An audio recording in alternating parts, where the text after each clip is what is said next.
And open up all the articles. Oh, thank God. I was so fucking scared that it would go to my Twitch channel instead of here, and I'd be outed and I'd be kicked off of Twitch, but we're fine.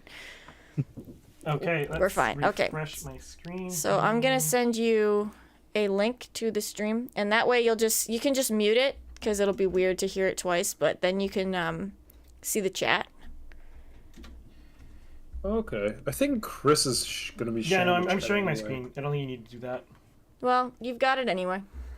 It's a backup.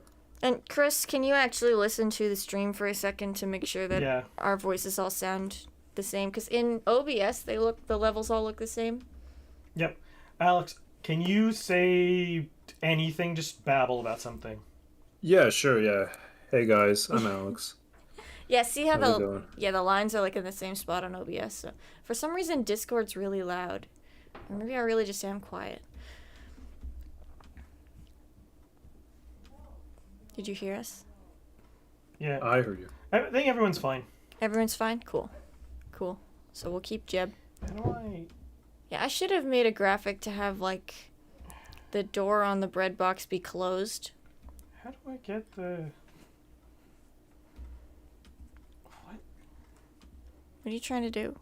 If I press go live here, will it fuck anything up? Did it screw anything up here? No. Seems fine. Okay, now you can see the chat here. I hope Discord doesn't have any delay.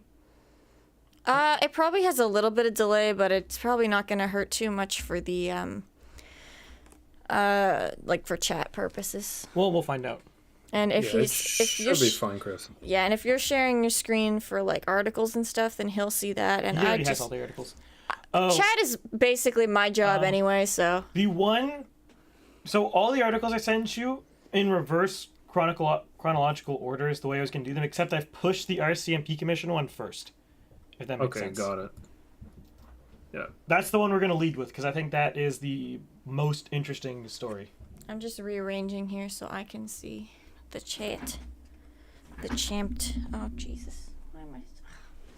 My chair has got to be strange. Pourquoi? Okay. There. So we got OBS on the left. And we don't have global news to keep track of this time, which is nice.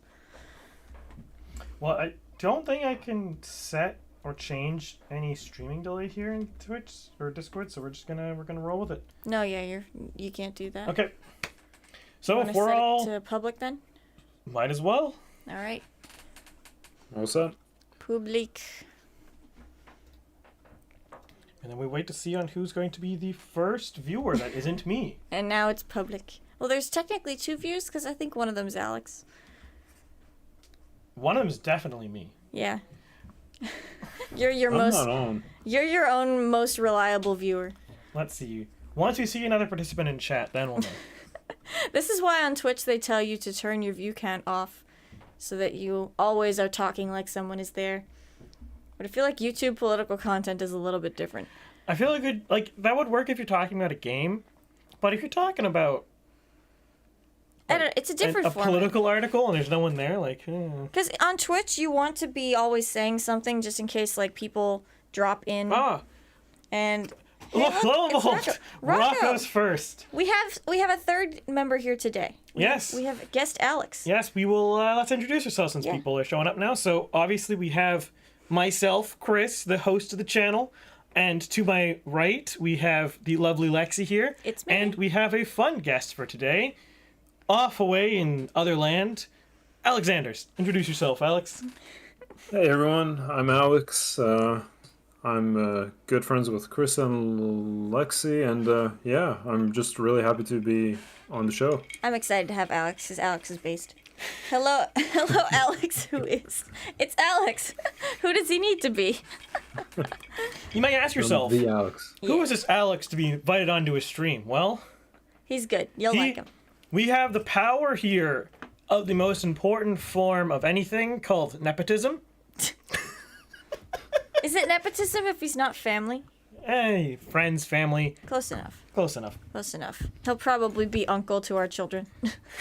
Well, because out my way, everyone's an aunt or an uncle to somebody. Yeah, your way's odd.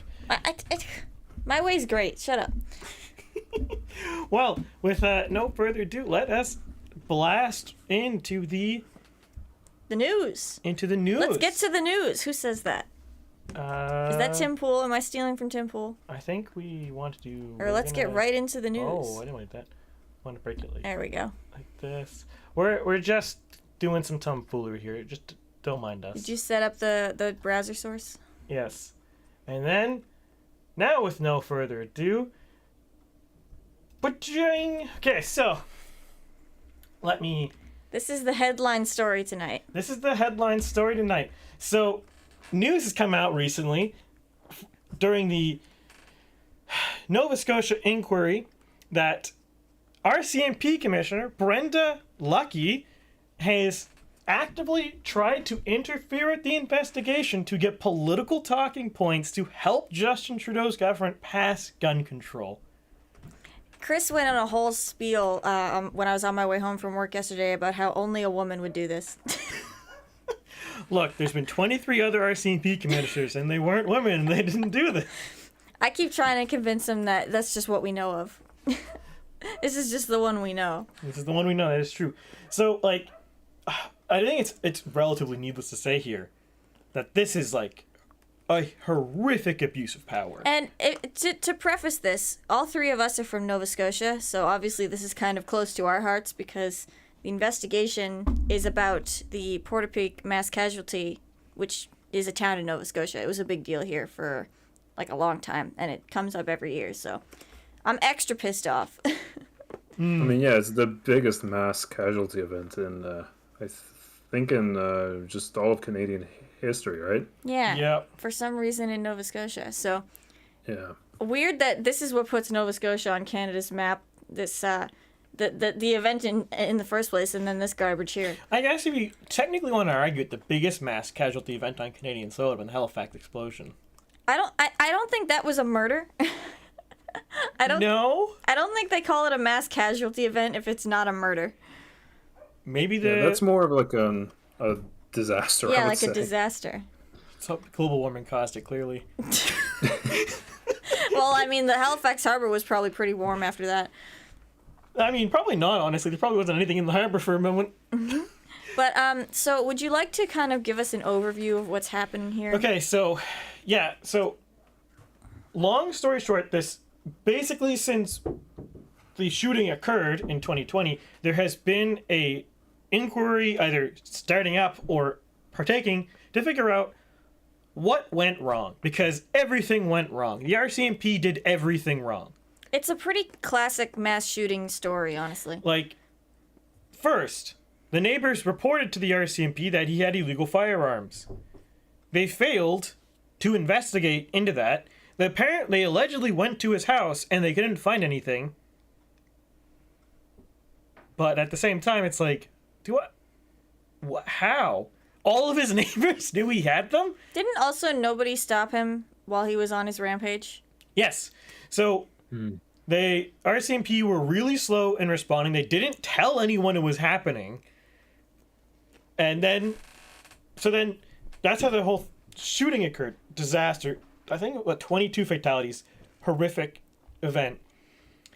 And now we find out later that in the days after this, Bill Blair was talking to Brenda Lucki and pressing her to reveal information about the investigation as early as possible, the guns used, casualties inflicted, all of these things, so that they could use this as political props on their effort to pass gun control laws. So she goes to the constable in charge of the investigation and presses him to tell her all these things. And he's like, no, we can't tell you about the guns used yet because we're still investigating and it could damage the investigation. And I'm not going to tell you about the casualties either because we're still investigating it. We don't know how many the numbers are. So he stonewalls her. Honorable, great guy. He's probably going to get fired now for doing nothing wrong. But he really should be promoted. Maybe he should be the new commissioner. But with him stonewalling her, what does Brenda Lucki do? She has a public press conference, which violates RCMP norms. The commissioner doesn't do the press conferences. It's normally the communications team. But she does it. and says 17 people have been killed using assault rifles, which they, first off, the number known at the time was 10, so that's already a lie. So were the people, like, still in hospital but have not died yet? Well, they hadn't identified all the bodies because they were all over the place. Oh, right. Because this was, like, days later. So she already straight up lied about the casualties because at the time it was only 10 were known, and she said 17. And then she said it was used, rifles were used when we now know it was almost entirely handguns. And first off, they're all illegal guns as well. But we didn't know the guns used at the time. We knew the guns he had, not the ones he used. There's a difference, right? So, horrific abuse of power here. Yeah. That's... Bit of an issue. And I forgot one other point here. So, the inquiry subpoenaed all the documents related to the RCMP investigation. Okay. Mm-hmm. Pretty normal. You want to find out what the RCMP found. Makes sense. The government gave 132 pages to the commission, conveniently leaving out 4 pages where the constable details Brenda Lucky's efforts to get him to do what she wanted, which is to publicly release this information earlier than he was ready. Rocco says, you think it was the RCMP officer didn't want to do all those papers? Is the commissioner could get... I'm not sure what you mean by chances, Rocco, but what's up with that? Or, like, this was obviously intentional corruption. Like, this wasn't just laziness anymore. No, you don't send 132 pages back and hold back the only 4 that are damning to you. That's intentional. Not by accident, anyway. That's 100% intentional. And frankly, that's a crime of some flavor. I don't know what it is. You might be more... I don't know. Oh, charge. Yeah, good I mean, she's got to get charged with something, you'd imagine. No problem, Rocco. It's well, okay, you know what? I'm going to take that back. She should get charged with something. I'm sure this is somehow illegal. I don't think that she will, because this is Canada and nothing ever happens correctly. No, I mean, if things were... people got charged for things, then half the Liberal cabinet would be in jail. Now, here's what kills me about this. So, I now need to decide if this was still a whole false flag event, or if this was real and became a false flag afterwards. I still don't know. Because beforehand, I was like 100% false flag. I'm so tinfoily about this shit now because there's just no way that's... unless our feds are just that incompetent, which, I mean, I guess could be possible, but... My suspicion here is, at this point, with the more information we have from the inquiry, I don't think it was... I do not think the government planned to do this. What I think happened is the RCMP is just horrifically incompetent at their entire job. Some officers in it are great, but the overall organization is just chronically incompetent and completely failed in every way, shape, and form. And the vultures that are the Trudeau government immediately snapped at the chance to exploit a crisis to do whatever they wanted. Yeah. I'm going to have to put my tinfoil away for now, but I will take it back out again soon. Now, you can't see this, but she took the tinfoil off her head and coupled it into a ball and just basketballed it in the garbage can. Matt Beast Yeti says, hello. Greetings. Greetings, Yeti. We have a guest tonight. What do you think, Alex? What are your thoughts on this story? Are you with me? I mean, I think honestly, what Chris says is pretty much spot on. Yeah, I think it was just sheer incompetence on just the RCMP's part, and then the government was like, "Oh yeah, this is what we need to push this particular bill forward." So it was like just perfect opportunity for them. It just seems so the irony convenient. Too is they didn't even pass a bill. They just literally dotted some pen on paper. Yeah, so why bother with using Port-a-Peak if you're going to do an OIC anyway? And then we're going to get a conservative shit. government in some form in the future, and then we're going to see a pen flip, and it's going to be repealed, and the Liberals are going to be like, you're undoing guns! You're going to kill all of us! And it's like, if you felt this strongly, maybe you should have done it properly. I don't know, it just seems so convenient. I can't put my tinfoil completely away quite yet. Hello, Glitched Evie. Welcome to your first live stream with us. This is semi-regular. We're not that good at scheduling, are we? Well, no, it's not so much the scheduling. It's really not enough interesting things happen in Canada. Nothing happens in Canada. And when things do, it's gruesome shit like this. And I wouldn't even say it's necessarily gruesome shit like this. A lot of the time it's like esoteric scandals. Like, well, we'll get into this one a bit later, but the, what's the word for it? The Emergencies Act Committee has a bunch of scandals, but they're like the most nerdy scandal possible. Yeah, it's just stuff that no one cares about. It's not like we're down in the south of the border and you have leftists threatening to riot and burn down their own cities because, God forbid, Roe v. Wade was overturned. You come down here and you're like, oh man, people are going to want us to talk about Roe v. Wade, but that's Rocco not already Canadian. mentioned it. And I then won you're the one. bet. It was 0 seconds. Evie says, never let a good crisis go to waste. The timing was so convenient. No one had anything else to think about because that was the COVID. time when we didn't know enough about Rona to be scaring people into shit. Like, that was really early in Rona. I think that's the easiest time to scare people. Well, like, The best time to scare people for a pandemic is when no one understands it. Scare people now when it's like, yeah, everyone in Canada's basically had COVID. Get scared. It's like, I well, guess. I think the current estimation is 2/3 of the population have already been infected. I At least feel once. so fucking left out. I still haven't gotten Rona. My whole family got it. I haven't been sick once since 2020. I'm feeling ripped off. What the fuck? Why does everyone get Rona except for me? Maybe it's because I got the 1 needle but not the 2. But that was later. I don't know. I'm feeling ripped off. Well, you just gotta get a worse immune system. Anyway, do we have anything more to say? Just switch to eating soy. That will help you get. I don't know why I would possibly have a good immune system. I don't run a healthy lifestyle. Gifted, I don't know. Anyway, do we have anything else to say about this article, or shall we move on? Because I'm tired of looking at this terrible smug face. I mean, that's the entire Liberal government for you. I'm looking at her, not him. I mean, they're all smug. Look how young he looks.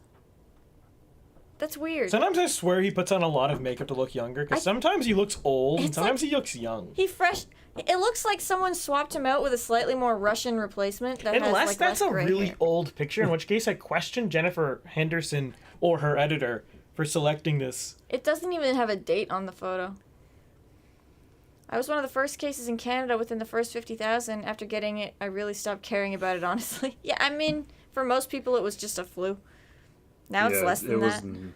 Yeah, like my entire family got it, and like all of us were just. I mean, honestly, we just basically had a cold. That's what it felt like. Yeah, my family all came home from Chicago with Rona in various stages, and they basically had like a head cold for a couple of days, and then they were fine. You know what, Mad B City? I didn't like his beard. It didn't look good on him, to me. I don't know. I feel like I like the beard better just because he's got a baby face without it. And I think it looks like coming from a image you're trying to present to the electorate. I actually think him trying to make himself look as young as possible is advantageous to him. Because his appeal is he's like the young new guy, and the older and the long in the tooth he is, the less appealing he is. He's in his 50s, isn't he? Yeah, but he can manage to convince people that he was younger than Aaron O'Toole, and Aaron O'Toole's like appreciably younger than him. I'll have to take a look at... Well, Aaron O'Toole doesn't do himself any favors. No, Aaron O'Toole looks like a 50-year-old man, He even looks- though I don't even think he's close to 50. He's 49, okay, so he's 50 basically, but Yeah. he looks like it. I'll have to consult my picture of my dad with Trudeau. Yeah. He's Well, man-child. With this, let us move to article numero 2. I think it's that one. Banana Colby Republic Cash plan? from National Post. Elections Canada Banana Republic plan to deregister parties. So, I don't want to read through the entire article because that is too much effort. Hello, other people joining. So, the gist of this is basically Elections Canada, from time to time, recommends things to the government on how to improve elections. Their proposal here is that they should be able to unilaterally deregister a party from an election for having hateful views. What's hateful views? Exactly. Exactly. Well, Can I get a definition right page, now, please? Yeah. presumably, hateful views would be like, you aren't woke. Hang on, let's get some comments before we continue on. Legit Hacksaw says, "Hey Bagel and Lexie, wish I could stay, but I'm going to the bar to watch the game and pick up chicks." I'll be sure to check in with the stream replay. Thank you so much, Legit Hacksaws. Good luck. I don't know how you pick up chicks nowadays. I'm really glad that I'm not dating. The first question you have to ask is, do you believe in marriage? If they say no, probably a bad choice. Even if you don't want to marry them, you don't want to date the girl. You don't want to have a one-night stand with the girl who doesn't believe in marriage. Oh, we've got an American in chat. Glitch TV's from Texas. Cool. Based. Oh yeah, and it's about the abortion ban too. My whole family, that started out about Rona and then it turned into abortions. That's interesting. Make sure it's a chick first, says some guy. You never know these days. Look under the skirt. Just flip it up. Oh my gosh. Be in for a nasty surprise. Look under the skirt. If you get slapped, it's a woman. If you get punched, it's a man. Jesus Christ. I'm glad I'm not dating nowadays, though, because I have no idea how I would even go about it. Also, we should probably put it out there. I think you can see it a bit at the top, but this is a National Post article. Yep. Anyway, so... The scary post media. The leftists on Reddit will, like, cry. They're destroying Canadian democracy. So Rocco says, what the fuck is that against our Bill of Rights? We don't really have a Bill of Rights. And as far as I know, probably not. Because our charter's garbage and doesn't really say much about elections as far as I know. I'm sure there's codified shit somewhere else. Like, there's got to be statute around elections, but... I'm not 100% certain off the top of my head. If I was smart, I would have read through the Constitution today, but that's... Our Constitution is such a piece of paper anyways. Well, it wouldn't be fully contained in the Constitution. There's lots of statutes surrounding elections. I would read the entirety of every single case law in Canada. Oh, God. This is probably mostly statutory. Is that against... Rocco, I would agree with you that it's against the freedom of speech. We don't have freedom of speech in Canada. But, here's the big but. The Section 1 of the Charter says that as long as the Supreme Court says it's okay, it's okay. Yeah, we don't really have free speech in Canada. And at least this is federal, so Section 33 doesn't apply, but if a province did this, then Section 33 says it might be unconstitutional, but I don't know why. I don't care. I don't care. There's no reason the federal government can't invoke Section 33.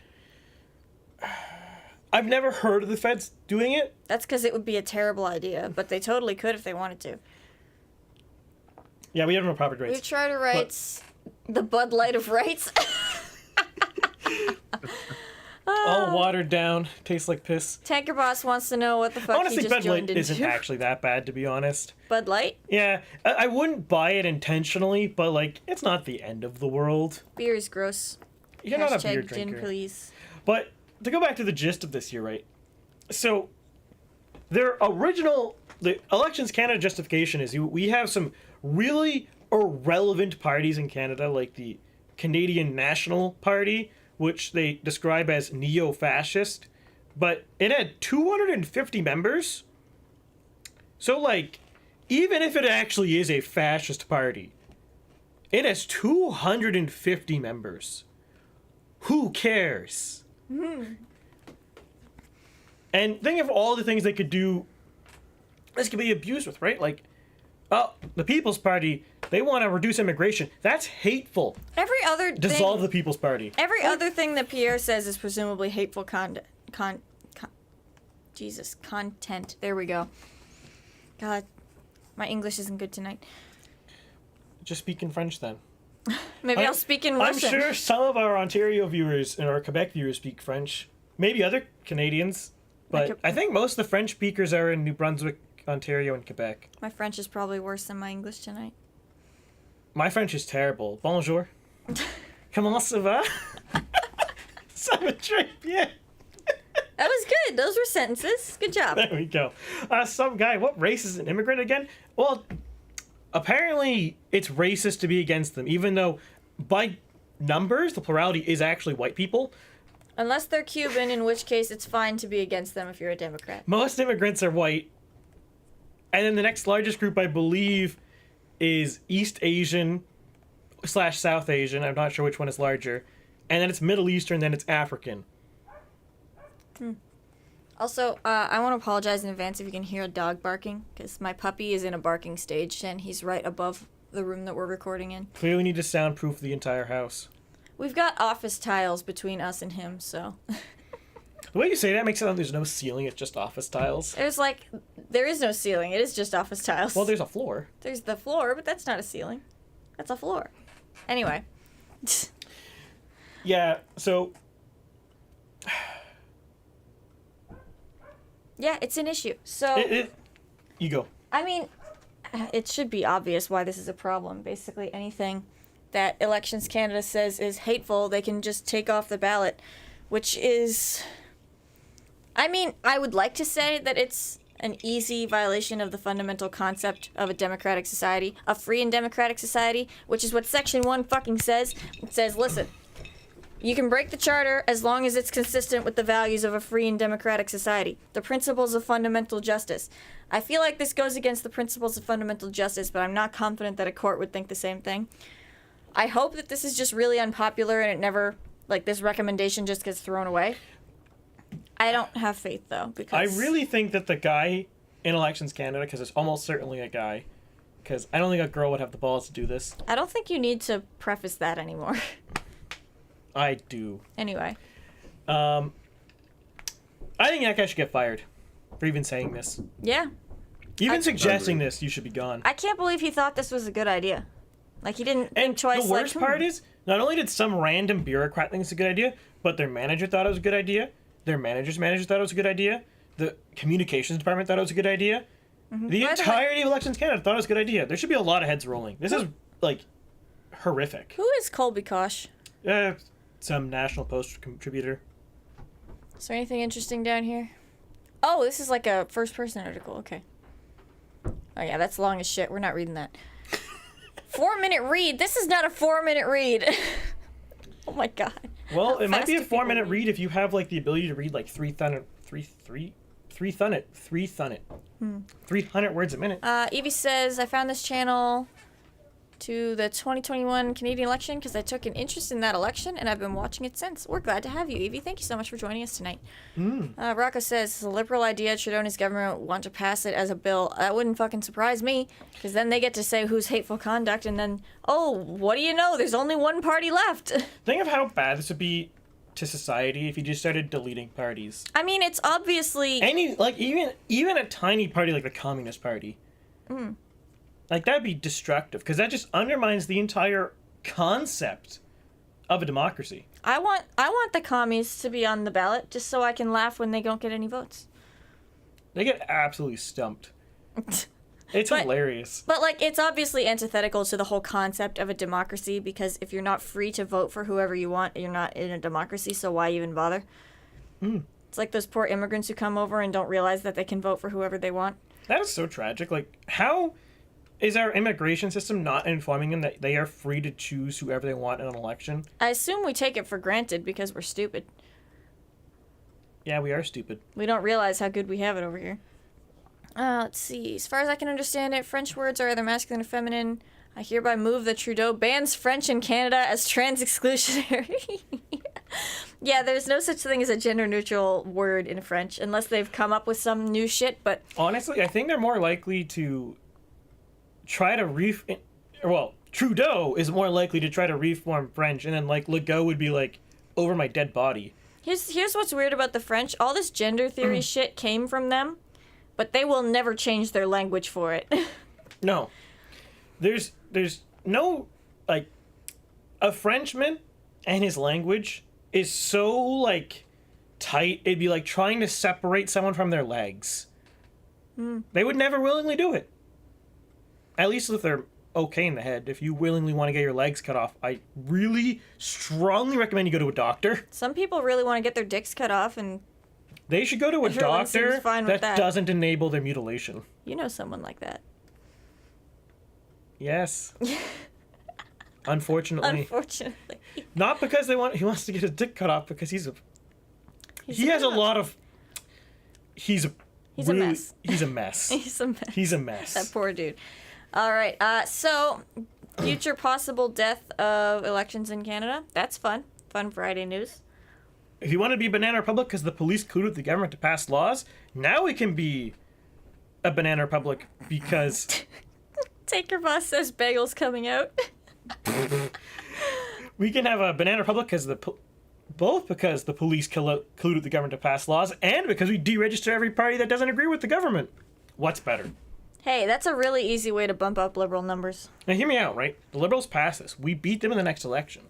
And then we deregister the Liberal Party. Hey, people who don't agree with you don't have bank accounts. They can't vote for anyone else. And if they don't vote, what if nobody voted? What would happen? Like, by some miracle, literally nobody votes. Every single riding can be decided by coin flip.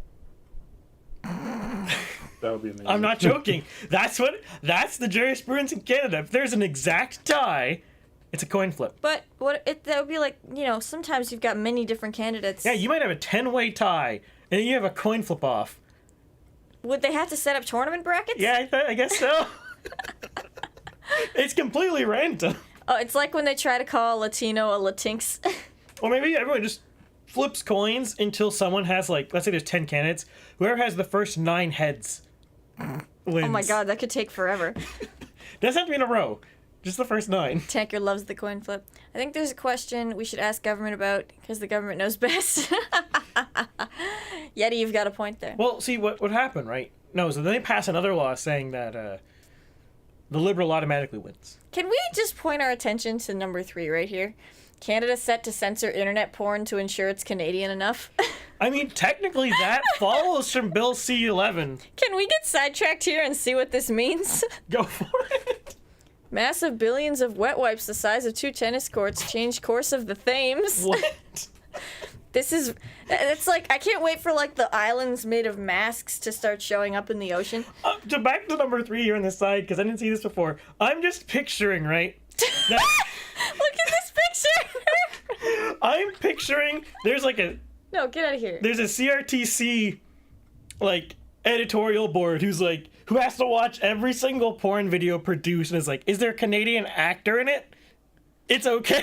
Is this satire? First Reading is a daily newsletter keeping you posted on the travails of Canadian politicos, all curated by the National Post's own Tristan. I think this is real. This is real. Oh, it's C11. Yeah. That passed. With the help of the NDP. Where's that picture about what everyone searches for on Pornhub by province? And the Quebec one just says Quebec. I'll see if I can find it over here. You sent that to me once. Actually, here, I'll find it. But, oh boy, that's exactly what this reminds me of. There's, I think in none of it, it's, like, native, and then every other one is weeb shit. Let me find it. The girl just has to scream, A. Oh, wait, shit. Yeah, searching for Quebec is going to be hopeless considering how much I've messaged you about the Quebec election recently. I'm trying to find this picture in our Discord history, and I look at Quebec, and there's 478 results. What can I say? I say Quebec several times in private chats. Lexus then should call that Bill C-69. Oh God. Okay, that was a nice little aside there. Wait, there's 2. Trudeau pledges to defend abortion rights around the world. Renaming of Canada Day event sparks controversy. What the fuck? We're getting sidetracked here. Okay, what's our next one? Is it this guy? It is this guy. All right. So we enter into on July 1st, Freedom Convoy returns. Freedom Convoy 2, Electric Boogaloo, Return of the Boog. Boog! Oh man, Canadian Boogaloo? For those of you who don't know, that's a Civil War joke. A second Civil War joke in the States. There's not too much to say about this other than one particular person, which some of you may be aware of, James Topp, has literally walked from Vancouver to Ottawa. He's been walking since February. Oh, actually, that's him right there. That's him right there. He's Terry Foxing it. And, well, his goal is to come in, and they're going to have other people come in, and they're going to continue protesting about not just vaccine mandates, but basically all the government overreach and crackdown that has been occurring since COVID. The fuck is Rolling Thunder protests? That was the motorcyclists. Was that part of the convoy? That was after the convoy. That's pretty cool. That was Convoy 2. Rolling. That's a cool name for that. Yo. Yeah, their plan was, since the convoy was getting shot at for parking their trucks, they were just gonna slow roll their motorbikes. Oh, I love. Oh my God! Look at this guy. Smart. Look at David Fraser here. Oh, I think honey. we've spotted the vegan. I think he's malding. CBC is malding. Although, like, at least they talked. Oh, it's not known which MPs have agreed to speak with Top. At least they talked to the guy. About a quarter of the Conservative caucus has spoken to him, but no one else. Notable people. Leslie Lewis spoke to him. Baber, I mean, he's not a member of Parliament, so he wouldn't be there anyways normally. But Aitchison, Baber, and Poilievre weren't there in Ottawa and didn't speak to him. And Charest obviously attacked him implicitly, not directly, about the illegal blockades, which were legal. The courts ruled that they were legal. They were a legal protest. Yeah, but They tried to injunct it. but that's it was his legal. Truth. That's his truth, Chris. That's his truth. I, for one, am pumped about Convoy 2 Electric Boogaloo. I really enjoyed Convoy version 1. I hope that they stay. I hope they don't leave. At this point, I don't even know. I don't even really care what their end goal is. Bothering bureaucrats is good enough for me. They're so upset, so angry. Malding. I love it. What are your thoughts on all these trucker convoy freedom protests, Alex? What do you think? Yeah, I mean, yeah, I'm the same way. I'm glad they're coming back. Honestly, they really got cracked down on back through the first phase, but it's good that they're making a comeback. Yeah, I had so much fun following the updates. That's all I did in class for a while when the convoy was happening. Now, do we think that they're going to Emergencies Act this one as well? Oh, I hope so. That's a good question. That'd be so funny. And Singh will be like, we'll sign on to it, and then like a month later be like, how dare you abuse your power, you evil Trudeau, you despicable person. And I'm gonna sign. I'm gonna sign this time, but next time. Oh, next time. Just to quickly jump back to this guy here. So Singh's response to this news coming out about Brendan Lucky's interference, he was like, this is despicable. This is destroying Canadians' faith in their institutions. Meanwhile, still votes the Liberals want the way the Liberals want him to vote. Still supports him in conference votes. It's like, wow, you have real hot words, Singh, but you just do exactly what they want you to do. James Topp is more impressive than Terry Fox. Not only is he in his 50s and wearing a ruck, but he's carrying an entire extra leg as well. That's, you know what, some guy, you got a point. He does have 100% more legs. He does. Okay. Now, it would be even more interesting if the next guy has 100% more legs than Top. Oh dear. Have we talked about Singh getting booed at by a bunch of Sikhs and calling them racist on the stream yet? I don't think we have. We had a meme about that show up last stream. Oh, that's exactly what it was, because it showed up like halfway through the Quebec election. That's what it was. I mean, Ontario election. Shut up. The Quebec election's not until October. Ontario is and just we're English playing Quebec. a drinking game. One shot for every seat Legault wins. Please do not play that game. I will see you all in the emergency room while we're getting our livers replaced. Well, I'll see you in the liver waiting room. We'll be there a while. Oh, well, we'll be there until we die. Oh, yeah. Oh, God, I've got some shit to say about the healthcare system later because my grandfather is currently in the hospital and I've got... Every day I hear shit about the health... It's worse than I remember. Taker Boss says, here's a question. When do you think the next election will be? Because I don't see this lasting 3 years. So, okay, there's two scenarios. Scenario one, Singh gets cold feet soon once the recession hits and can't support the Trudeau. Once the recession hits, gas is $2.05. Oh, we're not even started, babe. It's only gonna get worse. No. Just wait until the fall harvest doesn't happen. I should have started growing my tomatoes this year. Should have had a wheat farm in the back. Just turn I'm gonna the live on pickled beets. Oh god. But anyways, so it's gonna be that, right? So we're gonna go there. The recession's guaranteed basically at this point, especially since the feds just spend more money. And they don't cut spending. So the bank's just gonna keep raising interest rates. So we're gonna have a recession. Guaranteed. It might be a depression. That is true, Mad Beast Yeti. We're not quite there yet. Scale. Ah. Technically speaking, it's the number of quarters in a row they've had negative GDP growth, but All right. we're not there yet. So, guaranteed a recession, maybe a depression. If it gets really bad, I could see Singh get cold feet and bail. Or, Singh is a cuck and doesn't do that. And option 2 occurs, which will probably take a bit longer. The NDP caucus gets cold feet and revolts. Revolts. Yeah. Because the NDP caucus doesn't... They're extremely critical to liberals. So what Very. the fuck is Singh doing? Well, Yeah. Singh's a cuck. He's just saying, listen, caucus, see ya. What I'm expecting... This is my headcanon. This might not be true. In fact, this is probably not true. But this is my headcanon.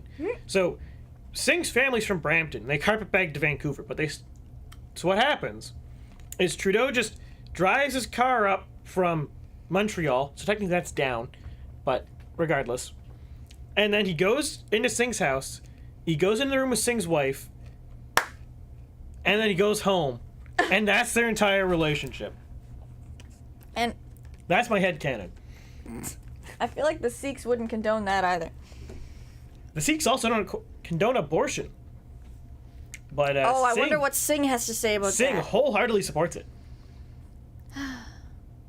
Oh, the Amber Alert was for a 15-year-old boy. Damn it. My reading comprehension is You terrible. misgendered the kidnapping victim. Oh man, I get kicked off Twitter now. We got that Amber Alert on our phones while we were walking my dog. Okay. All right, what else do we got up here? We got National Post. Yes, let's go to that one as well. Yes, a Liberals- lot of the news.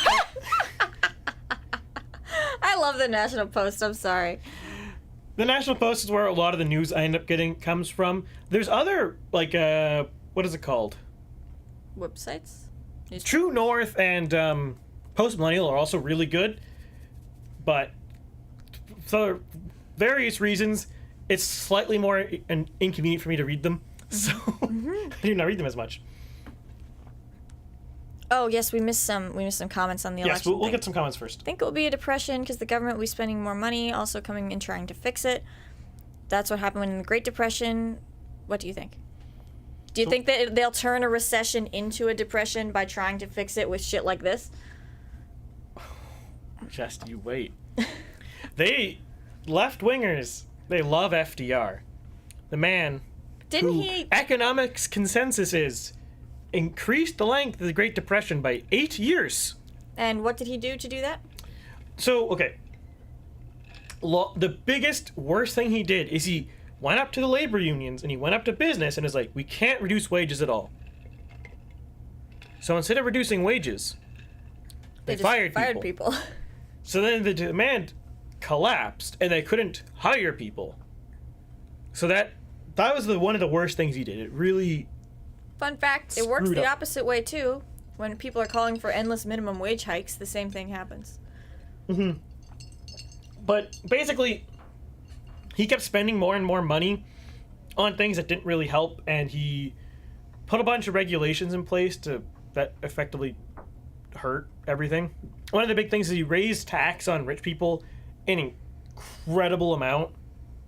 I think it was from 20 to 90% marginal tax rate, which really makes it hard for people who have money to make a business because there's no incentive to. God forbid you invest. Why would you want to invest? Speaking of higher taxes, actually, hasn't Canada reached a point where tax hikes are no longer creating more revenue? The Liberals in 2017 increased the top tax bracket from 35 to 37%, and net revenue actually decreased from that quintile, or whatever that group of people it falls under. Yeah, something people often don't realize is that there's a law of diminishing returns with taxes, because at a certain point people are going to be fed up with you and either leave the country completely or hide their assets other ways. It's called the Laffer curve because using math, because math is wonderful, At 0% tax, you get no tax. Mm-hmm. At 100% tax, you get no tax. Because people are gonna fucking leave. And everywhere in between, you obviously get some number of taxes. Mm-hmm. So, by definition, it's going to be a curve. With at one point, there's going to be an optimum and a maximum point. And at every other tax level, you're going to reduce your tax revenue. And they have passed that. They seem to have passed that. A+, guys. And they're solving that with more taxes because you were doing the math the other day.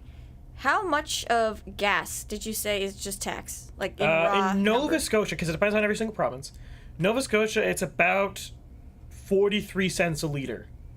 Is just taxes. Gas is $2.05 right now. It was $2.15 the other day. And 46 cents of that is just tax, and some of that is tax. Other Canadian viewers here, do your provinces have regulated gas prices as well? Because in Nova Scotia we do, and they're only allowed nominally to change the gas price on a Thursday once a week. But they keep invoking the interrupter clause, which lets them raise it again or lower it again. And they do it like 2 or 3 times a week now. Yeah, it changes almost every day. So, like, we have regulated gas prices that the government changes every single day, basically. So it's like, what's the point? All right. Tanker Boss says, I like to think it will be in November or next year, so very much that I was thinking because I don't see Singh wanting to lose his job. Oh, that's for when the next election will be. If it is going to be next year, it's going to be May. Or, sorry, it's going to be April, because it's going to be on the budget. If it doesn't happen on the budget, it's not happening. All right. And Yeti just says, you can't tell if you are in a recession until you're already in the middle of it, because you can't tell until the end of the second quarter of negative growth. That is true. That's rough. You also can't tell until you're out of the recession that you're out of the recession. Tanker Boss says, raise tax, people leave? I know, it's surprising, right? If you make people spend money, or you take more money from people, they are less incentivized to do things that make you take money from them. Some guy says, I hate math, it makes me poor. Given this channel is, I can't say, I have to love math, or else I would die. Math is his, favorite hobby. He's big into it. Rocco says, funny thing, in the early 1920s, USA had crashed in the market. However, the governments did come in and fix it. They didn't come in and fix it. They let it fix itself. Yep, that's exactly how recessions should work. So the biggest problem I have, and I might go in more detail in a future hot take, but much of the world has been corrupted by Keynesian economics, and it's bullshit. Which one is that? Maynard Keynes. Is that supply side or demand side? Really, really long story short, Keynesian economics says that if you're in a recession, you should spend money to stop the recession from happening. All right. That checks out. And that's the dumbest thing in the world. Because it's supposed, recessions are supposed to happen, right? They are a natural thing. Being upset about recession is being upset about a rainstorm. Yeah, it sucks for some people in a recession. But if you stop the recession, you cripple the economy. It's supposed to happen. It's how market economies get rid of chaff. If you stop the recession, you stop the chaff from dying, you permanently hurt your economy. Bailouts are terrible. They're one of the worst things you can do. And ironically, left-wingers agree with that too. They hate bailouts, but for some reason, left-wing, everyone does it. Yeah, no one likes bailouts, but every government does them. So how did that happen? Bribing? I bet it's bribing. They're corrupt. Want to know Alex's opinion on the future recession or depression? I think we could see a depression, honestly. I mean, with how things are going, I mean, I guess it just depends how long we're actually going to be in this recession. I think that's the biggest thing. I feel like with this next article, it's looking like probably a while. Yeah. So, Chris, can you summarize her proposal for us? Okay, so long story short, she's not doing anything. What's new? So all of the spending she's unveiled is already spending they already committed to. So it's actually nothing new. But she's telling it as something new that she's going to help you. She's helping you by doing a thing she was already going to do. And still taking your money. And still taking credit for it. This is a new innovative thing. But so obviously we have big inflation in Canada.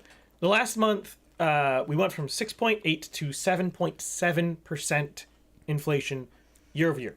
For reference, Target is 2%. Yes, we're almost 4 times over target. The U.S., which Freeland recently compared us to, was like, we're doing so good. We're 6.8. They're 8.6. Look how good we're doing.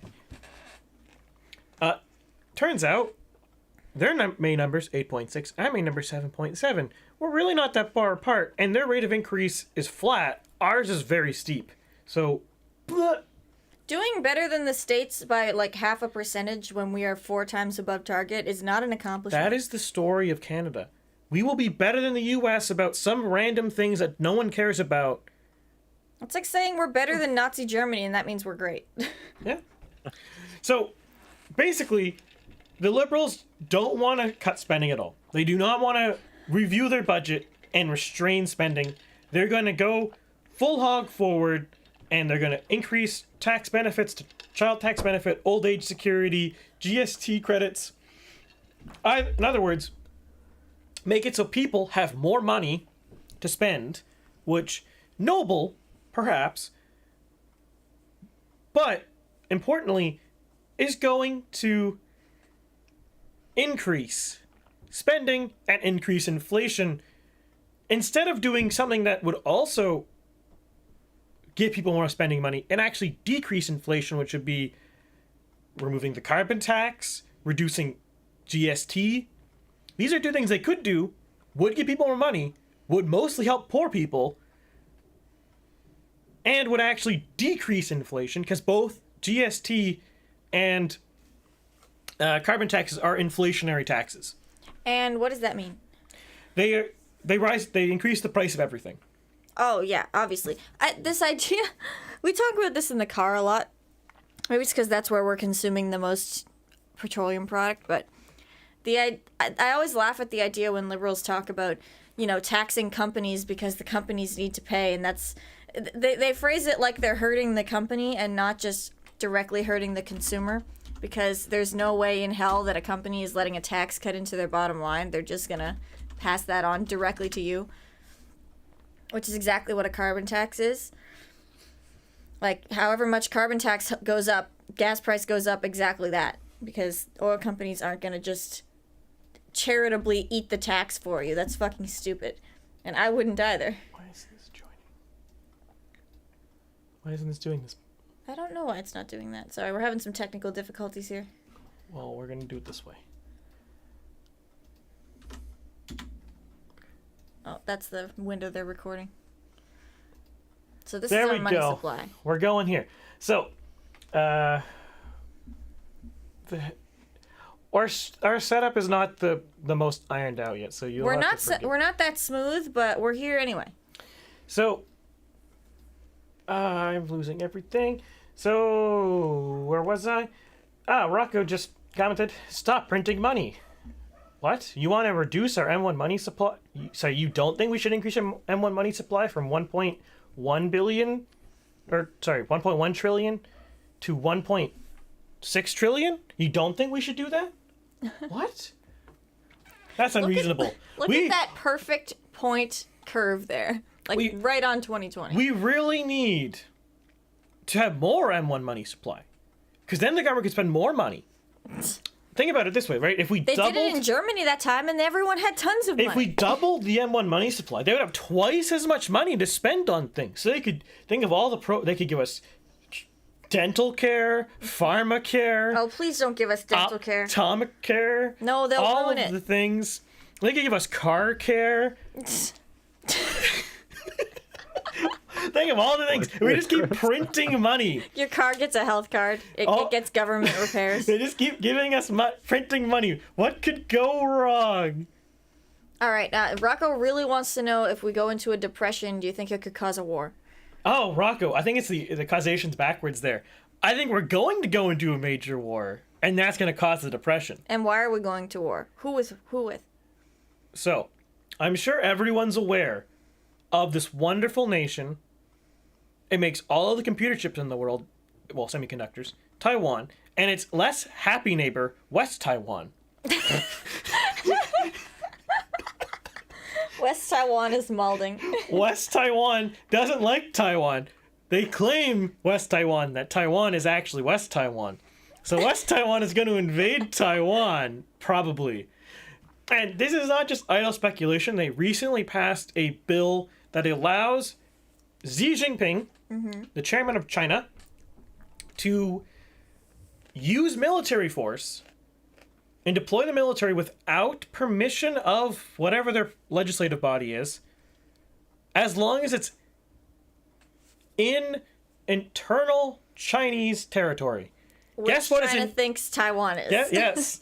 And Taiwan is internal Chinese territory. I didn't know Xi Jinping had to get permission from anybody to do anything. Yeah, they pretend to be democracy. Oh, fair enough. You can only vote for communists, though. I'm sure the budget will balance itself any day now. Yeti says... You're doing this wrong. You don't think about the monetary system. Monetary policy is irrelevant. Don't think about it. Just don't think about it. Just don't think about it. It's fine. Yeah. Numbers don't matter. Numbers are fake. Numbers it's go just bird. It's just things in a spreadsheet. We can just... Another zero. There we go. Easy. Yeti says, honestly can't wait for depression. I'm excited. My job pays great and my wage actually will only go up during hardships, so I just want to see it all fall apart. Watch people get what they deserve. Well... yeah, but that means I starve to death. Mad Beast... No, you won't. I won't get on... And when we see World War III and we're in a depression, that's true. I'll still be employed because we'll still need military equipment. I feel like I should still plant my garden sooner rather than later. Yes. And remember, now, this is not financial advice. Don't blame me if you screw yourself. But remember, millionaires are made in recessions. Yeah, that's what Yeti was saying. Everyone in Germany were millionaires. I want to be a millionaire, however... Oh, that's not even what I meant. I mean, like, if you invest when the stocks are the lowest, and then they rebound, you'll make a shitload of money. As long as you don't starve to death. The trick is, and this is why this isn't financial advice, is how do you know when it's lowest? So, do it your own. Remember, stock market's legalized gambling. Would you like to give some crypto tips as well? And jump on Pierre's apparent bandwagon? Don't buy crypto right now. Have you guys seen that? It's collapsing. Have you guys seen A lot that? of it's Ponzi schemes, actually. That's one of the big reasons why it's collapsing. A lot of the crypto companies are pump and dumps, and people found out. I know some people who are pump and dumps. That's savage. I'm taking no prisoners today, but Some guy, depression sounds fine. I need to lose some weight anyways. you can go on the Maduro Honestly, diet. think about it, right? I don't know what the average weight of Canada is, but we would really reduce that obesity. There would not be obesity in the depression. They called it the Maduro diet in Venezuela. When people are starving, the obese will be the first to go. Evie says, when war happens, I'm going to my dad's ranch in the middle of nowhere. I think the South will be fine. Any thoughts on the golden ruble? What's that? I don't know off the top of my head, some guy. Is that about Russia going back to the gold standard instead of running their currency by the US dollar? If it is that, I think... Ooh, that's a burn. If it is about the Russians potentially putting a gold standard or equivalent, that, if they do it, and they do it well, and they have the gold reserves to back it, I think will completely destroy the U.S. economy. Because I think people will stop using the U.S. dollar as a reserve currency, and the U.S. dollar inflation will skyrocket. Like, you think 8.6 is bad? Think about, like, 8.6 times 10 to the 3. Yeah, I've heard that Russia wants to switch to the gold standard for their currency and that they've been stockpiling gold for a while. Because, like, keep in mind, most U.S. dollars are in the pockets of foreign governments like Saudi, China, Germany. In the savings accounts of people from, like, Yemen. Formerly Russia. Because all of these countries trade using U.S. dollars or on the premise that you can exchange their dollar for U.S. dollars, because the U.S. dollar is effectively being used as gold right now.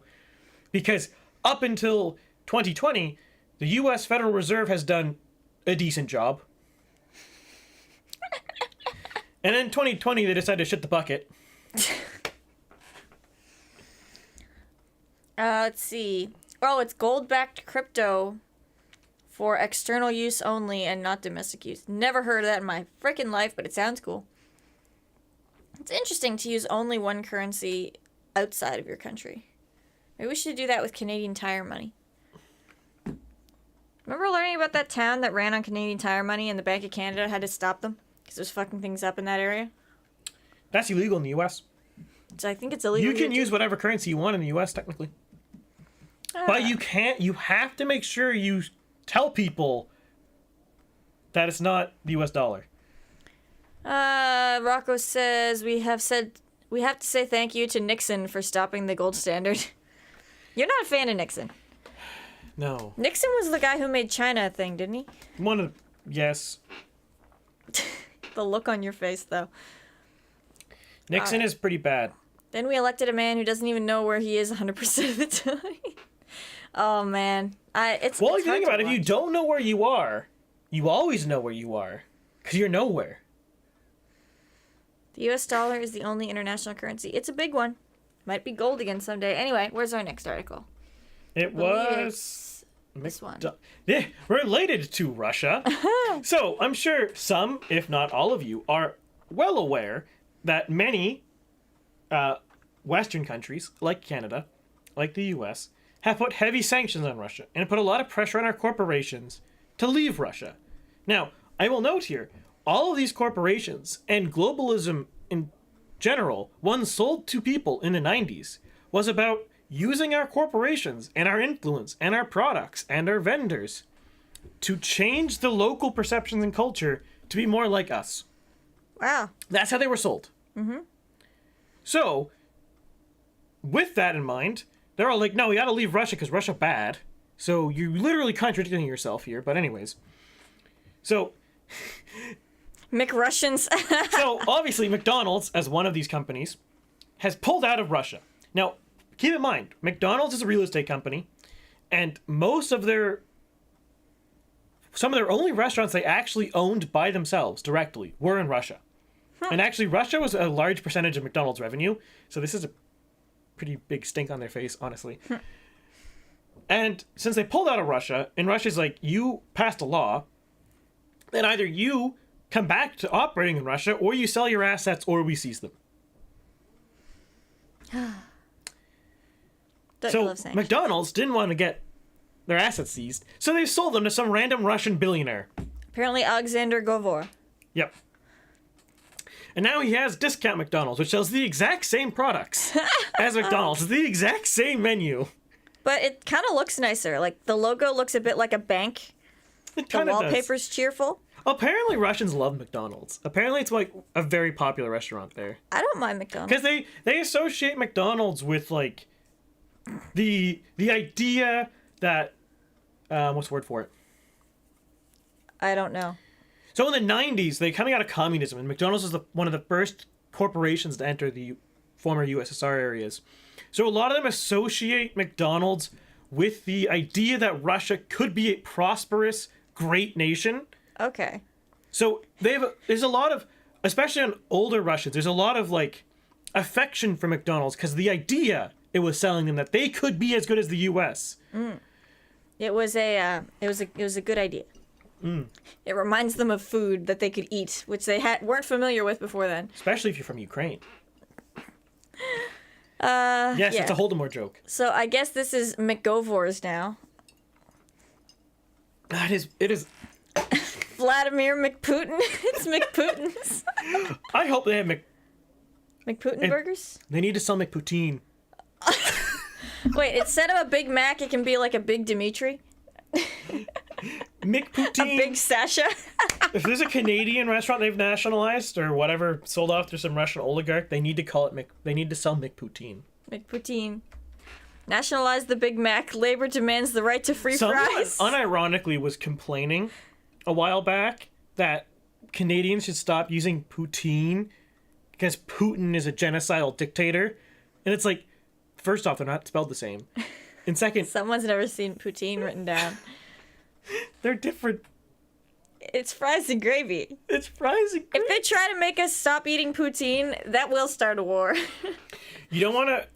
When Canada mobilizes against you, you know you done It's the fucked one up. thing we have left of joy in our lives, okay? I want my fucking poutine from Five Guys. Do they sell poutine? Yeah, and it's good. Guys, Five Guys in Canada sells poutine. Alex, did you know that? I did not actually. So- I highly recommend it. Yeah, I need to try it sometime. Going back, way back, 3 years back. He looked at his watch for that. If I had a camera, this would be way better sight gags. But anyways, 3 years back, November 2019, back before the world decided to go to shit. That was a good time. Back when I was in, I'm gonna call, hot take here, the worst city in Canada. Oh yeah, that was Ottawa. I had a coworker, lovely Quebecois, Bloc Quebecois supporter, working for the feds. Don't ask me how he got an actual separatist to work in the feds. Seems like a bad recruiting practice, but anyways. Probably true. Hardcore separatist, great guy. I actually agree with him probably when Quebec should leave, but that's a different topic altogether. He was telling me that where he's from he was from outskirts of Montreal. Every single restaurant sells poutine. Yeah. Every single one of them. Not a single one doesn't. Your Subway, you have poutine. It's like a club sandwich. Yeah. Like everybody should have one. And yes, Rocco, that is in Ottawa. So is there anything like notable here, or is this just funny? Oh, it's just funny. Perfect. I like it. We are enabling oligarchs in Russia to become more wealthy by transferring assets from the West to Russians for pennies on the dollar I support it. over sanctions that aren't working because by any metric, unless you really believe Russia's cooking all their books, but assuming they're not cooking all their books, by any metric, Russia's economy is doing fine. And ours aren't. Woo! I'm so glad. Did Russia bother with lockdowns and shit? I don't know. I don't know either. They It probably is- wouldn't tell us if they did. It's just you talk to this about some people, especially when they're older people, and they'll be like, "Well, we had to do something. We can't just trade with someone. That'd be like supporting Hitler or appeasement." But it's like that's different. Like we can give weapons to Ukraine, and we can help them, but going to World War III is silly. Yeah. Well, aren't some people still trying to get a no-fly zone enforced by Canada over Ukraine? Patrick Brown. I was saying this before. Imagine World War III being sparked by fucking Canada. Like, we want to be relevant that bad. It would be something. I could see it. I, for one, welcome the nuke to Halifax. Because we'll get nuked. Anyone in Toronto would be nuked. Halifax will be the first one, too. Because that's the main military port. In the West. East. We can go around Africa. We can go through Africa. I mean, talking about Canada, we have two main ports. We have Victoria and Halifax. The nuke should be Ottawa first. No, they'll get Halifax first because it's closer. Actually, I think Ottawa is closer because they're going over the North Pole. Oh, that's true. That's true. I kind of forget that vertical is a dimension on a map. Shut up. Portal, or what is it? Pac-Man rules. Start with Vancouver. I'm done. I mean, Vancouver's going to get nuked too. Vancouver, Calgary, Edmonton, Winnipeg, Toronto. Several nukes are probably hitting Toronto. Okay, concept, Ottawa, right? Montreal, Quebec City, Halifax. Concept. All gone. Russia nukes Vancouver, kills so many wealthy Chinese businessmen that China gets involved. Single-handedly crashes the Chinese economy. Their economy of Canadian land and renting. Oh, God. But yeah, I don't know. Am I a bad person that I still don't give a shit about the war in Ukraine? Is that bad? I'm sorry. I don't care. I certainly don't care enough to go to World War III about I'm very it. much of the opinion that the Ukraine thing really should be more on Europe than us because they're the ones who are actually at risk from it, and they're not doing crap. Yeah, Evie doesn't care either. Good. See, I'm not alone. I don't care. Like, it offends me on a moral level that Germany and France and Italy are being like, yeah, Russia's invading. Oh my god, Russia's invading. And then you look at them, and what has Germany done since 2014 when Russia annexed Crimea? Nothing? Fund Nord Stream 2, dismantle their nuclear power plants, invest in oil and gas plants based off of Russian oil and gas, not fund their military. I love it. Good job, Germany. You're fucking retarded. And by Germany, you mean Germany as the head of the EU? Well, specifically Germany, but also France did this as well. France at least didn't invest in Russian oil and gas. They still kept nuclear because France at least is based about that. Germany just can't help but try to be on the wrong side of the ironic thing about wars. that, by the way, is Germany has been investing in renewables backed by oil because climate change, but they can't use oil now because Russia. So now they're using coal again. Power move. This Now is they're using Chinese coal. no German coal. Oh, they have Huge giga. giga-brain move here. Giga-brain. Brain. So, like, you're sitting here, right? Leftists in Canada being like, we can't sell oil. It'll be bad for the world. It has to stay in the ground. Meanwhile... Because in the ground, it's so good for everybody. Meanwhile, Scholz... Is it Scholz in Germany? Being like, coal go burr. Coal go burr. We're still going coal burr. I'm pretty sure that power plant in Dartmouth still burns coal. It is Scholz. I'm surprised I got that right. Good job. Rocco says Europe is paying for that war. On the Russian side, I assume you mean. Which, kinda. I still can't find it in myself to give a shit because, I don't know, I'm not convinced by this weird, like, new age idea that war is, like, this inherent, like, obviously the human cost of war is terrible, but, like, you know, from a this is what countries do kind of standpoint, like, it's what countries do. War will happen. People think that we're in this, like, post-war world. Like, no. No. Countries are always going to fight. The UN existing isn't going to stop that. The funny thing is, there was a bunch of articles in the early 2000s about the post-World War world, and then you look at, like, Africa, and you look at the Second Congolese War, and it's like, that was the largest war since World War II. I guess we don't even know any people died because the records kept by these nations are so bad. You could literally call this Eurocentric. And to be fair to the African nations involved in the Second Congolese War, it was mostly like guerrilla groups shooting each other, so it's kind of hard to keep track of casualties. Mm-hmm. So they get a little slack, but the records are so bad, we don't know how many people died, but we know it's like tens and tens of thousands of people were killed in this. And in case you're not aware, it was in 1997, Uganda, Rwanda, and Burundi invaded Congo, at the time Zaire. Or was it Congo? Might have been Congo at the time. It changes its name too often. Mm-hmm. Because they didn't like the guy in charge. They wanted to overthrow him. So, well, they backed a rebel group that was defecting to overthrow him. And then Angola, Zimbabwe, Sudan, Chad, Namibia all joined in to back Congo, and it was like a whole... Chad was only there for a month. Chad did a Chad move. It joined a war for a month. They just fucking left. France was there. France did things. France is always there in some capacity. France is Africa. everywhere. Yeah, it does sound like a mess, Rocco. Yeah. Well, I mean, this is what happened. Like, the wars going on in Africa, there's just so many of them, and they're nuts. Like, the scale of them. And no one acknowledges them. Like, the insurgency in the Maghreb, it's like 8 countries are fighting Islamist Tuaregs in the Sahara Desert. Wow. For the last 20 years. Yeah, but war is dead. No one's fighting war anymore. Meanwhile, Islamist Tuaregs in the Sahara being like, I got my 1980 Toyota. Fuck you with my dushka. You do.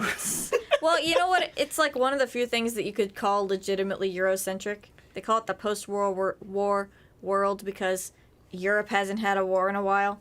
But now Europe is having a war and everybody's freaking out again. Or like, another great one in the late 80s, Vietnam invaded Cambodia. Because even the communist Vietnamese could not stand the communist Khmer Rouge. They were too brutal one communist thought the other communist was too bad, so they got rid of them. South Sudan, yeah, don't care about that either. Yeah, this is why I don't care about Ukraine, because I don't care about any of these other wars either. Unless it's coming to Canada, I don't give a shit. My favorite part is you'll have all these people up in arms being like, oh, the war in Ukraine, this is so bad, especially in the U.S. This is really hypocritical when Americans do this. Meanwhile, America is aiding and abetting Saudi Arabia war in Yemen. And it's like, yes, there is realpolitik considerations at the war in Yemen, but that is as bad as the war in Ukraine. It's just Saudi Arabia's on our team and Iran's on the other team. Some guy says, post-war world, I went to war twice before I was 30. Lexie isn't our problem, so I don't care. I don't know if you're talking to me and saying that, or you're saying that I'm not your problem, so you don't care, but both of those are correct. I feel horrible for Yemen, says Evie. Yeah. Yep. I'll keep my opinion. Also, meanwhile, we have people saying post-war world. And in the U.S. fought 2 major wars in the Middle East. And Canada was in Afghanistan for a billion years as well. Recently lost really hard. Yep. I feel bad for all the soldiers you sent to Afghanistan under the pretense that we're going to make some, like, Western country there. Like, the soldiers who went in to beat up the Taliban, that's not too bad. We should have left. We kicked their teeth in. Time to go home. Yeah, I don't care. Nation building's fucking stupid. This is why I'm so isolationist. I don't care. I don't care what's happening in Afghanistan. They can solve their own problems. And if they choose not to. Yeah. Sorry, Alex. Yeah, it's like, oh, no. I was just saying how, like, you know, I hate how the U.S. tries to impose, like, its values onto other countries, right? It's like, you know, different places have different values, and just because it doesn't align with whatever the U.S. has doesn't mean it's, you know, not valid or whatever. I'm not saying it's right in terms of, like, you know, how those particular countries operate, but it's like, why, like, who gives the authority to the U.S. or who gives the authority to the U.S. to dictate that, right? Yeah, exactly. It's literally none of our business, and they don't like the people there don't want American shit imported. Like, I don't know why the states care so much about spreading, like, their version of democracy just everywhere. Like, I'm not gonna say that Afghanistan's doing it right or whatever, but I kind of also don't give a shit about what people are doing in Afghanistan because I don't live there. Exactly, it's their country, right? Yeah, like, if they have to solve their problems, and they have to figure out how to, like, you know, how to operate. And the ironic thing about all this too is the same people oftentimes who constantly about colonialism also support going in and, like, making it so, for example, women have equal rights in Afghanistan. Meanwhile, you poll Afghan women, they overwhelmingly support Sharia law. Yeah, like, if you want to run a backwards country, I'm not interested in convincing you If you want a country that treats women like Sharia law treats women, well, turns out the women in Afghanistan apparently want that. It's almost like the women in Afghanistan are Muslim. Who would have thought? Muslim women want Muslim rules? Yeah, unless we are attacked, I don't think we should go to war. Most people don't, but the politicians do. Yeah, I really don't get that. It's like they get bored and they have to go mess with something. I really don't understand it. Well, no, you see what it is. It's pretty insidious. It's like next level. Yes, Rock will get that in a second. It's like a next level corruption. Because most old forms of corruption we've already fixed. You can't do them. So they made new forms of corruption. Do the same stuff in other countries. No, what they do is they invade a different country and they wreck it. Make it a shithole. Then they're like, well, we gotta rebuild the shithole. We broke it, so we gotta fix it. So then they set up, or they use government money to fund NGOs who fix things. Oh my god, I hate NGOs. And, hear me out, most of these NGOs either are owned by family or friends of the politicians, or have family or friends of the politicians high up in the organization.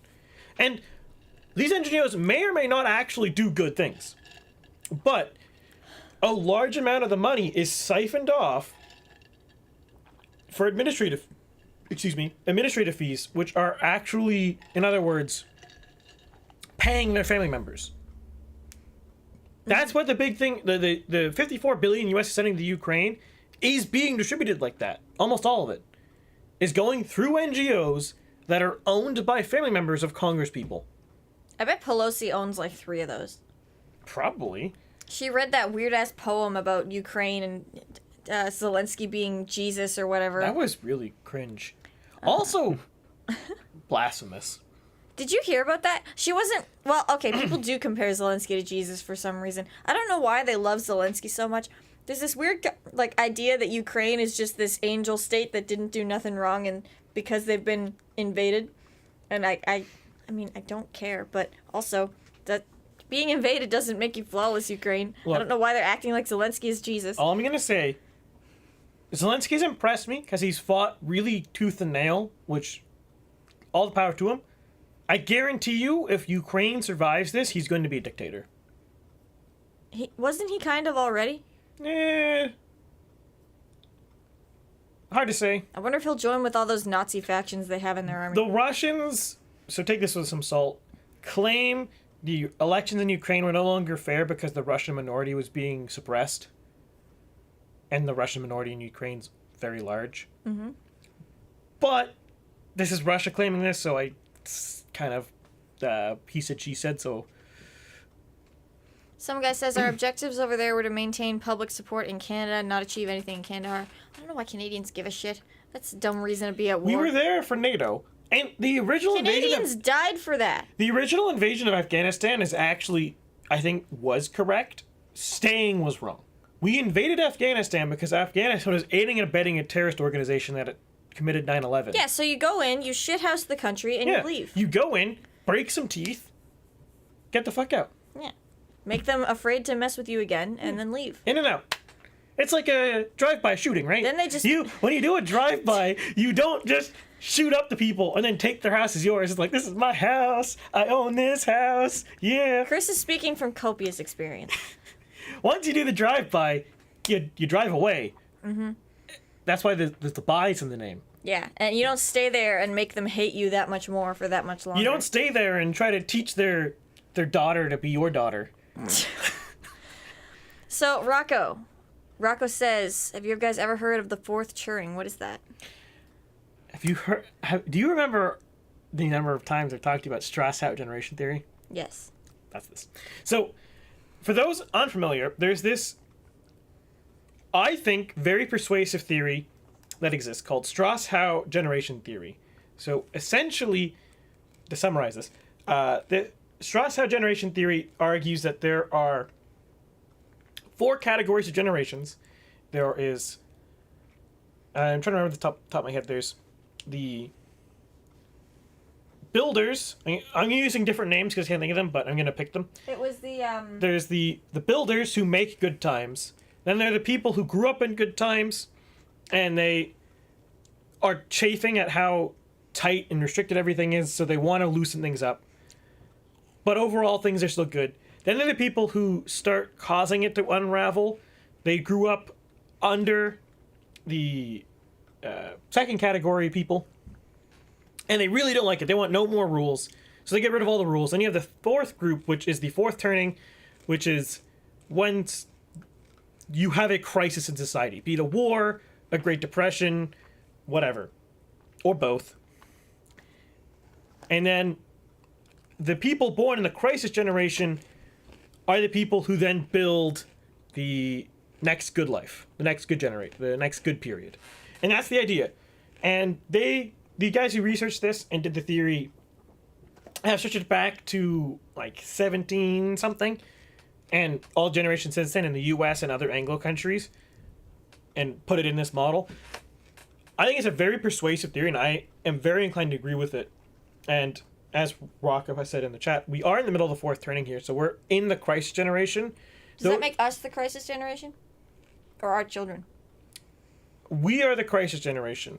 So by Strauss-House theory, the millennials will fix all the problems of the crisis, and we will be the generation after the crisis who build the new good time, in theory.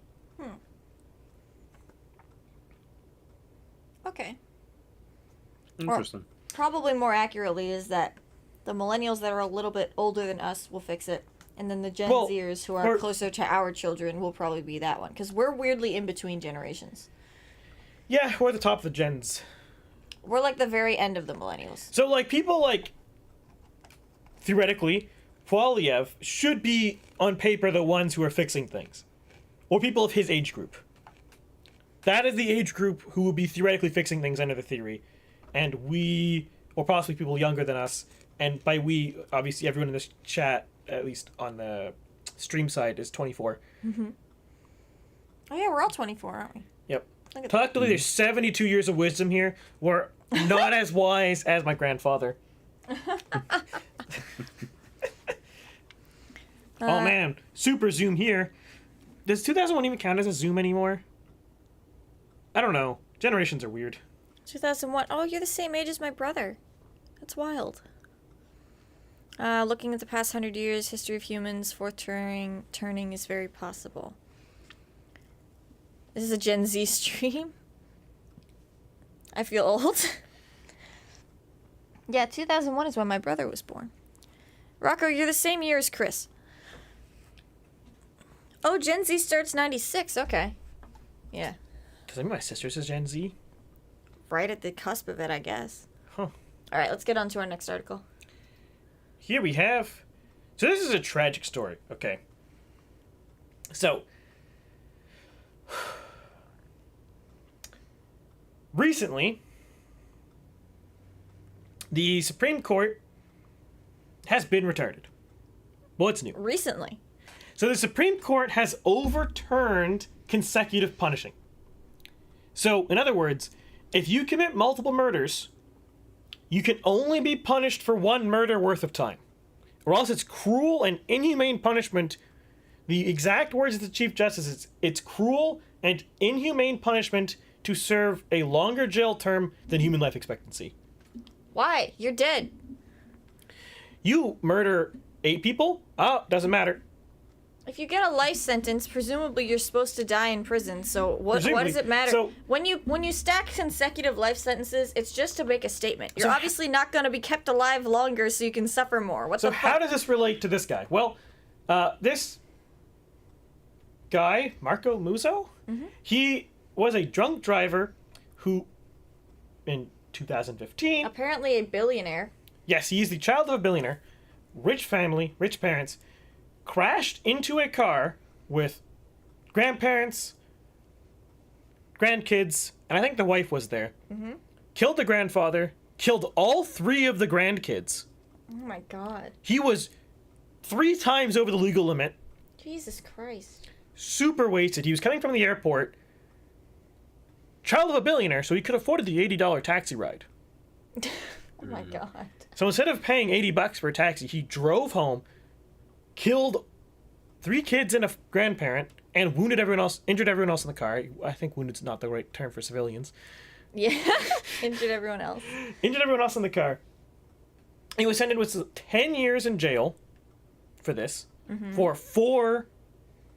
what's the word for when it's... Consecutive? No, Concurrent? when you kill someone but it was not intentional. Manslaughter. Manslaughter. For 4 counts of manslaughter, but egregious, like the highest degree of manslaughter, that's manslaughter. He was sentenced 10 years, got parole at 6. Excuse me? He got parole at 6 years. Bruh. Wow. He killed 4 people. 3 children. 3 young children. So does that mean he's served 6 years and now he's out? Yep. Jesus. He got released from jail. Basically a slap on the wrist. Yep. Basically. I'm pretty sure drug dealers get more than that. No. Yeah. No, they don't. Actually, no, probably not. They They get probably... they get Not out on here in parole. Canada. They go out on bail, sell more drugs, get arrested again, go back on bail. So it looks like actually the father of those 3 children that were killed killed himself. Yes, that's what brought this in the news. The father owing to probably depression related to his kids getting murdered, Yeah. killed himself, and now his poor wife, Yeah, his poor wife is now alone. Yep. No husband, no children. no father. Probably gonna kill herself soon. Jesus. It is Wow. depressing. That And is so depressing. this really goes to show the complete and utter, I don't even know what the word for this is. Like, the ineptitude, I don't want to say corruption, it's not like the Brain deadedness? the callousness, Callousness? the ideological motivation in like in a really bad way. Of the Supreme Court, like, so we can't consecutively charge people. So this guy got basically one manslaughter case for a complete egregious manslaughter. You have people like the mass shooter, the mosque shooter, or Mr. Van Attack guy in Toronto, killing like 7, 8 people. I think in the Van Attack was a dozen. They get one life sentence for that, and they'll probably be parole in 15 years. And it's like, what? This isn't justice. And the Supreme Court Justice, the chief of it, the Richard Wagner, argues that it's actually an affront to justice and Canadian values to have consecutive punishing. It's an affront to justice to punish wrongdoers. Yeah. It's a violation of Canadian values to give you 2 consecutive sentences. Yeah, so I remember this from my criminal class, and it was infuriating every time I had to listen to it. For some reason, Canadian criminal law is really scared of punishing people. They have this pathological compassion for criminals that it makes them... The Canadian justice system really feels like criminals can do no wrong. Like, it is bleeding heart shit that is so hard to listen to when you are a normal thinking person. And yeah, they're just kind of afraid to punish anybody for any reason because, oh no, that's unpleasant. And God forbid they get punished when they do something wrong. Like, obviously manslaughter carries a lesser sentence than actual murder. Because the fact that... So, quick rundown. Canada doesn't have... We have degrees of murder, but not really. So we have murder, which is intentionally killing someone. We have first degree murder, which is... I don't know why they call it that. We don't have any other degrees of murder. It's just extra bad murder. It's basically murders in such a way that are exceptionally morally blameworthy. So, like, for example, rape murders are first-degree murders and stuff like that. Stuff that's, like, extra heinous is first-degree murder. That's, like, pretty much the worst charge you can get in Canada. Super duper double bad murder. Yeah. Pretty much the worst charge you can get in Canada. Then there's regular murder, just intentionally killing someone. And then there's manslaughter, which means that you do not intend to kill anybody, but you kill somebody in the course of doing something else illegal. Now, this is a bit of a hot take, but I feel like driving drunk should actually be considered intentional homicide because that, especially on a highway, you're so likely to kill somebody. Like, it's unbelievable. Well, you know what? It's an unbelievably high risk. Like, there's no way you drive drunk without knowing you might not kill somebody. So there's a policy argument for that completely, and that, you know, the legislature has that option open to them to say, you know, if you kill someone in the course of drunk driving, that's just murder. They have the power to write that into the criminal code, no problem. They probably just won't. I think they should. Because, like, think they should if you kill someone by accident while committing a different crime, that's, at least in the U.S., that's first-degree murder. I don't know about... Like, if you're robbing a bank and it ends up killing somebody but you didn't intentionally kill them... That's manslaughter here. That's only manslaughter here? That's first-degree murder in the U.S. Okay, well, it depends on how that happens. So... Like, let's say you, like, pistol whip someone in the face to get them to comply, but that ends up killing them. That's probably manslaughter. In the U.S., that's first-degree murder, because anyone you kill during the commission of another crime is criminal conspiracy. And actually, every single person in the bank robbery would be first-degree murder charge. Yeah, you can do that in Canada, too. I'd have to look at the definitions again, because there's... And the precedent as well, because there's certain... The lines between murder and manslaughter can sometimes be a little weird, but usually... Yeah, manslaughter is basically, in the course of some other unlawful act, you accidentally kill somebody. If you kill someone in a complete accident, not during the course of an unlawful act, no intention at all, that's just an accident, that's not a crime. So manslaughter, in this case, the unlawful act is drunk driving, and then the consequence is the 4 people being dead. Which, you know, it's a lesser charge than murder because the intention isn't there, and that's an important distinction to make, but 10 years is still not fucking enough for that. Like, you still have 4 people who are dead. There still needs to be fucking something happening here. Like you can find a middle ground between murder and nothing. Like Jesus Christ. 6 years is it's a disgrace. It's such a slap on the wrist. It's nothing. Like, this kid's a billionaire. Like, what does he care? Yeah. He probably gained money in jail. So yeah, that's a fucking thing. Like, you didn't put him in any economic hardship. 6 years is not that much time. Yeah, this oh, are we getting That's another Amber Alert.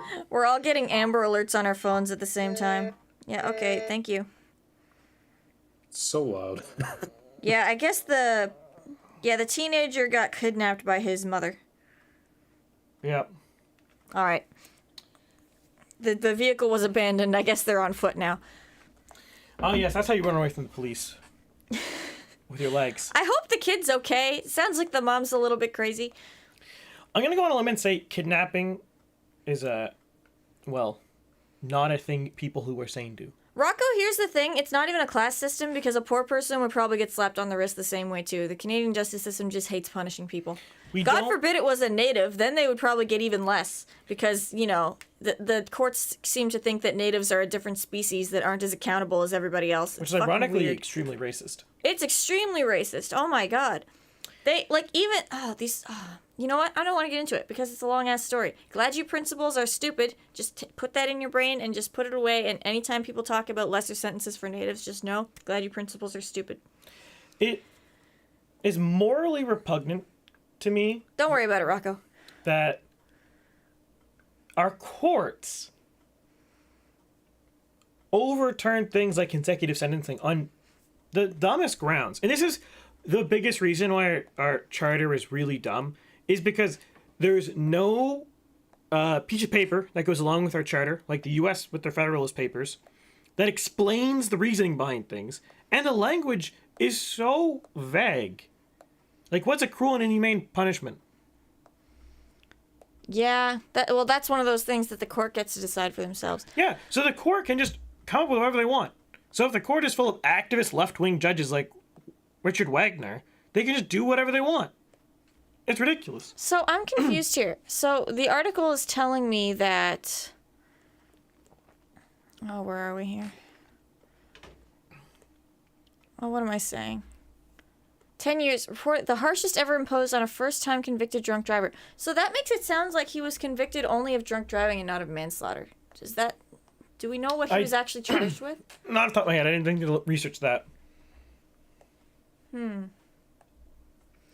Yeah, sentences. So, okay, actually, this is interesting. So, a punishment that can never be carried out is contrary to fundamentals of justice, blah, blah, blah, would be popular, contrary to the fundamental values of Canadian society. So, the imposition of excessive sentences that fulfill no function does nothing more than bring the administration of justice into disrepute, undermine public confidence in the rationality and fairness of the criminal justice system. First of all, that's exactly what you've done here, sir. Secondly, he's overlooking the fact that the purpose of a sentence... So, you learn when you study criminal law that there are various purposes for sentencing. One of them, a very small one, is reform, what's the other one? Rehabilitation? Rehabilitation. Honestly, criminal law doesn't really give that much of a shit about rehabilitation, and I can't really blame them. A lot of it is condemnation. We need to show that... This is bad? We need to show that as a society we think this is bad. Part of it is retribution. Getting retribution on the criminal by, on behalf of the country, on behalf of the victims and all that. You'll notice that most of these are not about the guy. They are about society and they're about the people who have been harmed. Those are very legitimate purposes for sentencing. And what does he say? Function. The function of a longer sentence for this guy, or the function of consecutive sentences when you have a really heinous crime like a mass murder with a van, the function of that is probably retribution and condemnation. It serves a societal purpose to say, look, we are saying right now, this is not acceptable in Canada. Canadians do not allow this. This is absolutely not going to happen again. And it's retribution, too. Even though he's going to die before he can ever serve this sentence, it's more satisfactory to society and to the people who have been harmed to see that there is no possibility that this guy's ever going to be free again. Those are very valid functions of sentencing. So Also, the fact that this judge is saying this is odd, and it's at odds with the purposes of sentencing that I've been learning as a first-year law student, so I don't know why something that's clear to a first-year law student is suddenly invisible to presumably a judge that's been around for a while. He doesn't care about the law, that's why. But the other thing to add to this, too, is the third criteria, rehabilitation. There is no reason, in the case of a mass murderer, to believe you can rehabilitate them. Like the Quebec mosque shooter. He came in, got 40 years sentence before it got overturned to 25.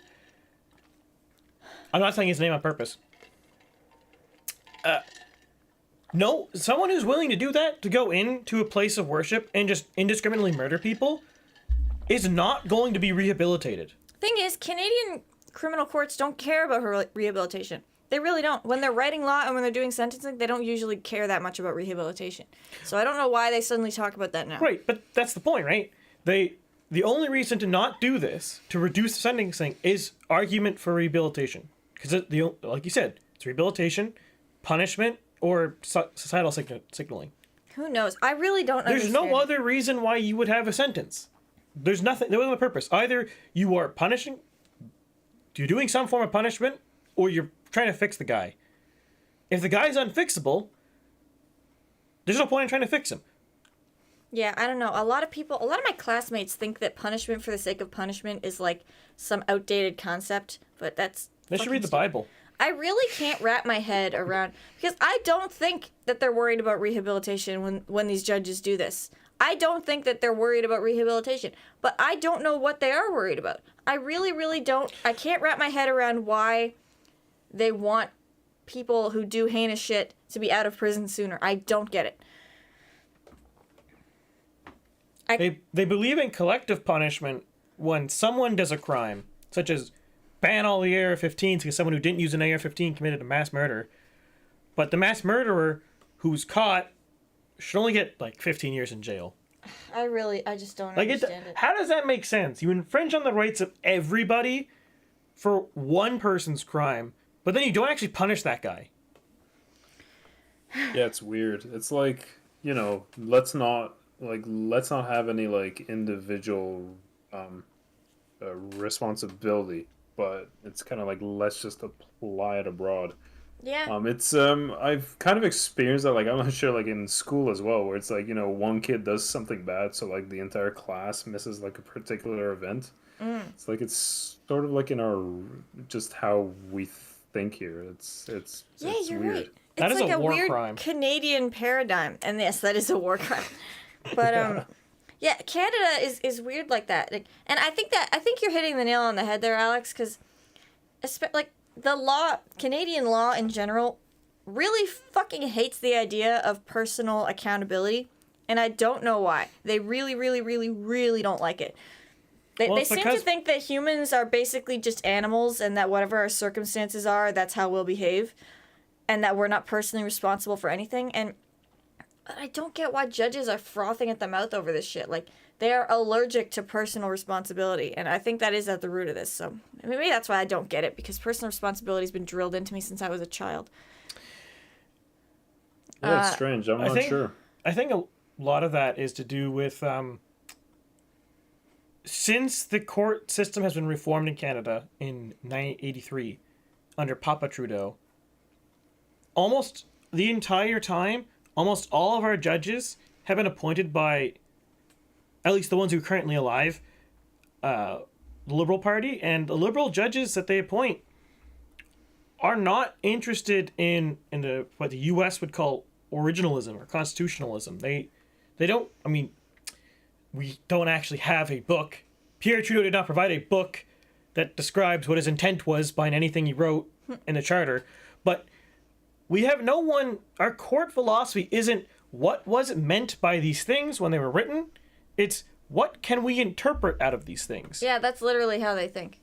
So the rights preserved by the charter are at the whim of whatever the justices on the court read. Which is the feds, by the way. If I was a justice on the Supreme Court, I would read Section 7, the right to life, and the right to security. I believe that's both Section 7. Life, liberty, and security of person. Yeah, that's 7. I would read that as the right to self-defense with a firearm and the right to carry a firearm, open or concealed, anywhere. Because how can you protect your own life with a weapon? That's the only way. I'd also read that to disallow the outlawing of private healthcare. I would also read that too. Which I think in some provinces they did decide that it was unconstitutional. Quebec. Yeah, Quebec. So, like, there's no book, there's no papers, there's nothing anywhere that tells me I can't read it that way. Unlike the U.S. Constitution has the Federalist Papers. The two main guys, Alexander Hamilton and James Madison, who wrote the document, the two main guys wrote all these papers explaining what they meant. You can read them. Alexander Hamilton's really dry, but James Madison's actually a really good writer.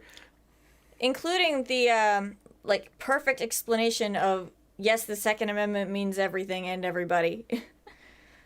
I think I wanted to diversion on this because this cracks me up all the time. Joe Biden keeps going on about the Second Amendment. You can't own a cannon. He keeps talking about you cannons. literally can own a cannon. Americans own cannons today. You can still own a cannon. People wrote, I think it was to Hamilton, ship owners, can I put cannons on my boat? And they're like, fuck yeah.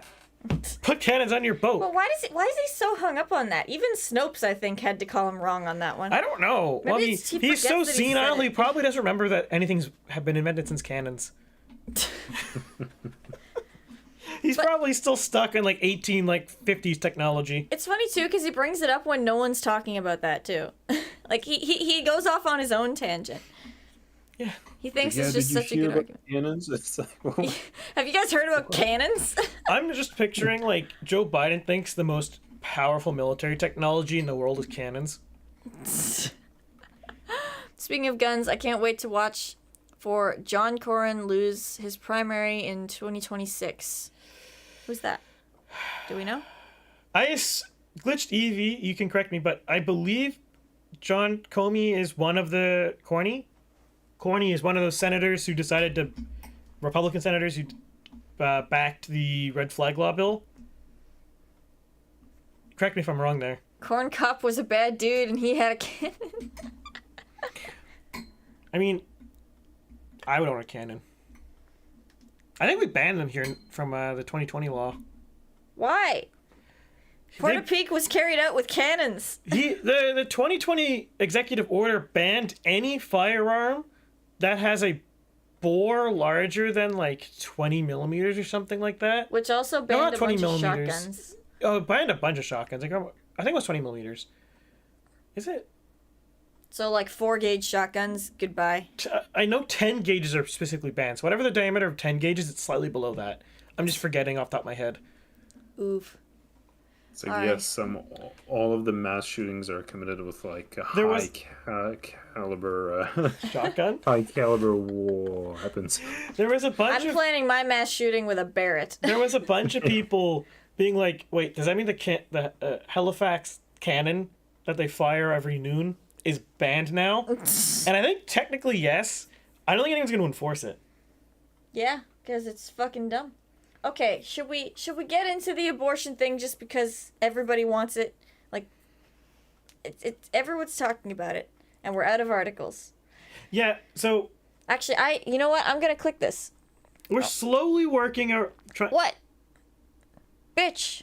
They took down the Trudeau calls Roe v. Wade horrific. That's lame. Just look it up online. Just directly type it into the search bar. Alright. Let's get some scuff going here. Yeah, so we're still trying to iron out how many articles to actually do on something like this, because until you do these things, it's really difficult. And Canadian ones are less interesting to talk about, generally speaking. They're still important, but there's not as much to say about them. Here, it's CBC, even better. No government politician or man should force a woman to carry out a pregnancy.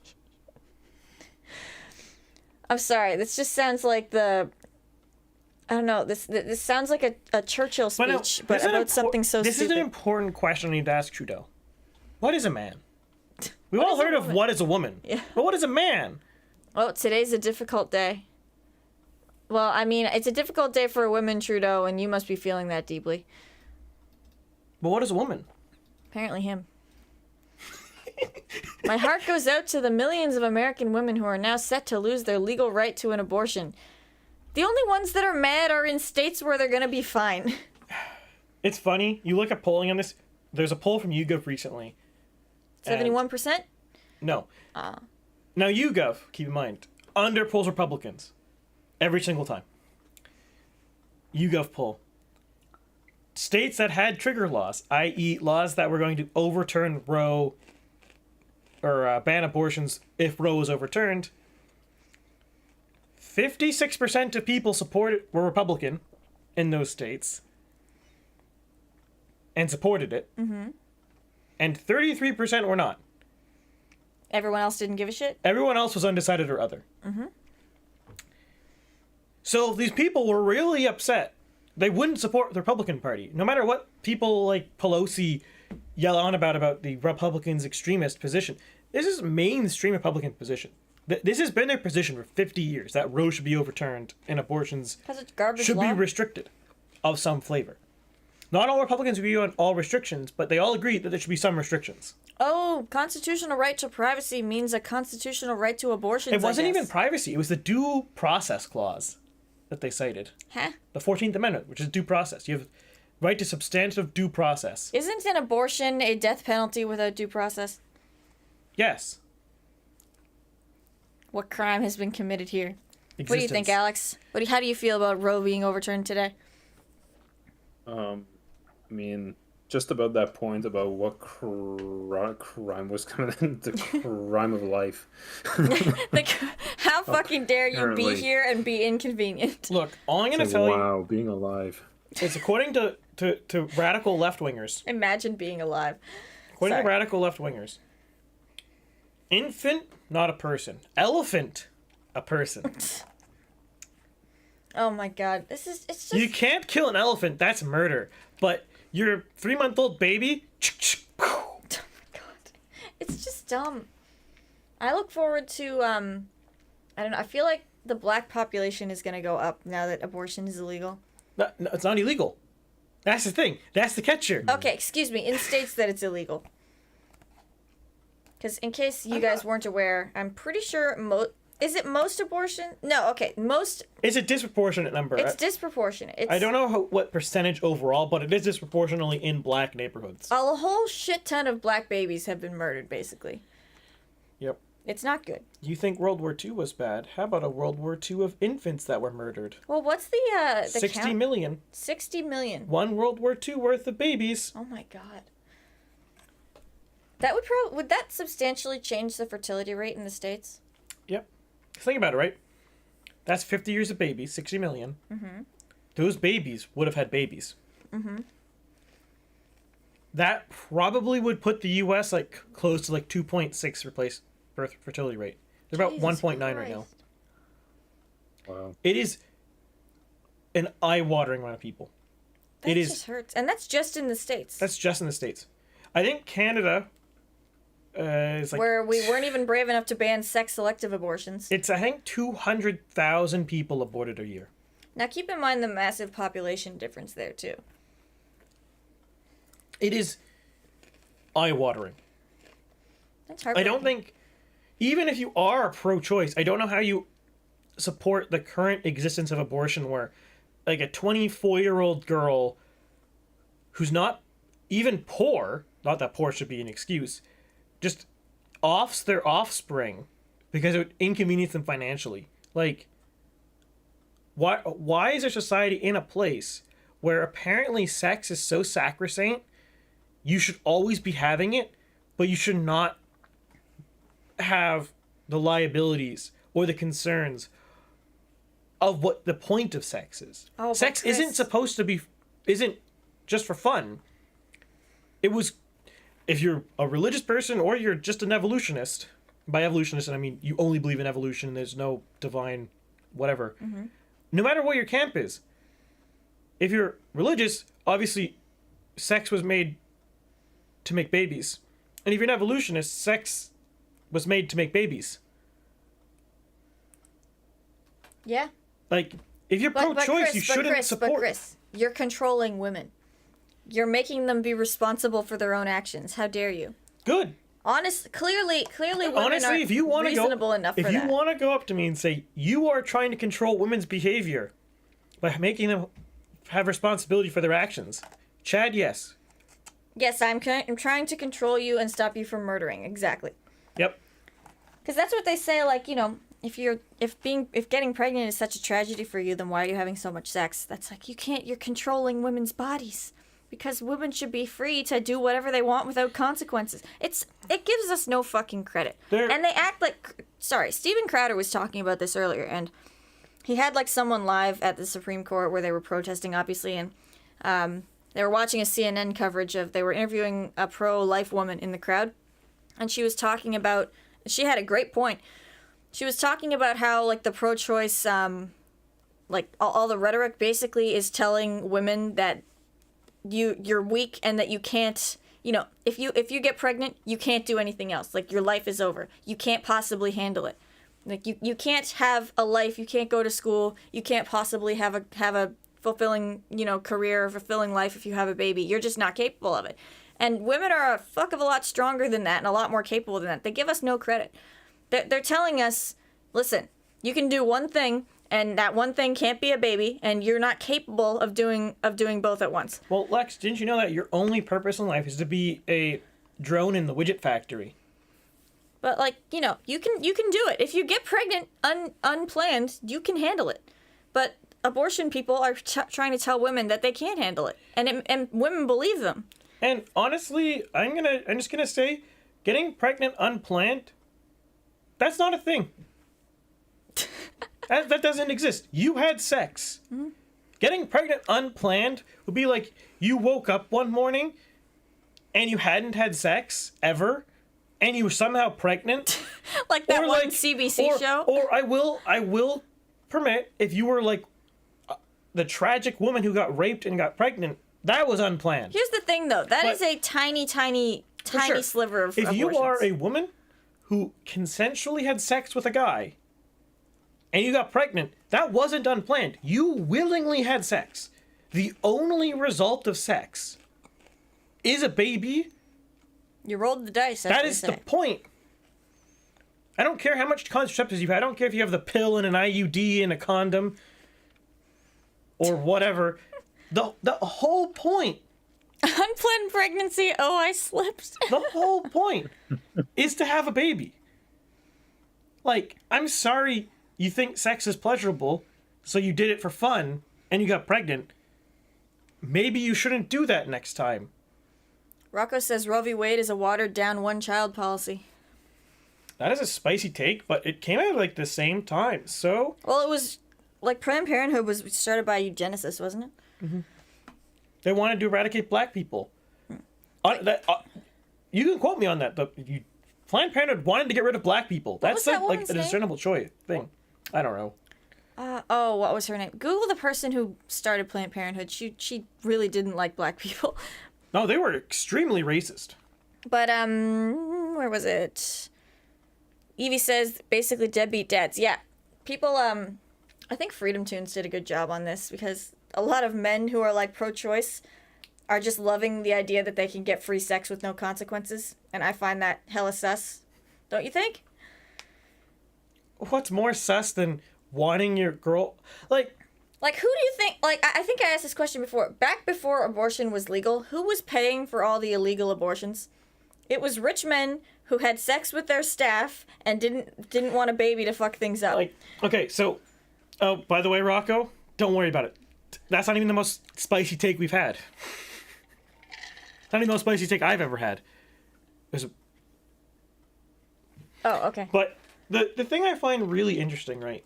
So feminists have picked up abortion as like their modus operandi right now. That's their biggest, the raison d'etre. Mm-hmm. Which is just so gross and so anti-woman. Which is such a weird thing to think about, because who benefits from abortions? It's not women.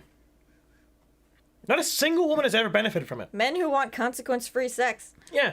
So what does abortions do? If you are a young woman who internalizes abortions are contraceptives, well, it means that you're more willing to have sex with people. Okay, women are more willing to have sex. What does that mean? Well, Chads and pickup artists and those kind of people are Chads, as opposed to Stacy's. Yeah. I don't think Chad is used that way anymore. Dude. It's not. It's not at all. I don't think one night stands are Chad energy. No, they're not. They're really not. So, frat boys. We'll call them frat boys. Yeah. They have an easier time finding a woman who will go home with them and have sex on the first date.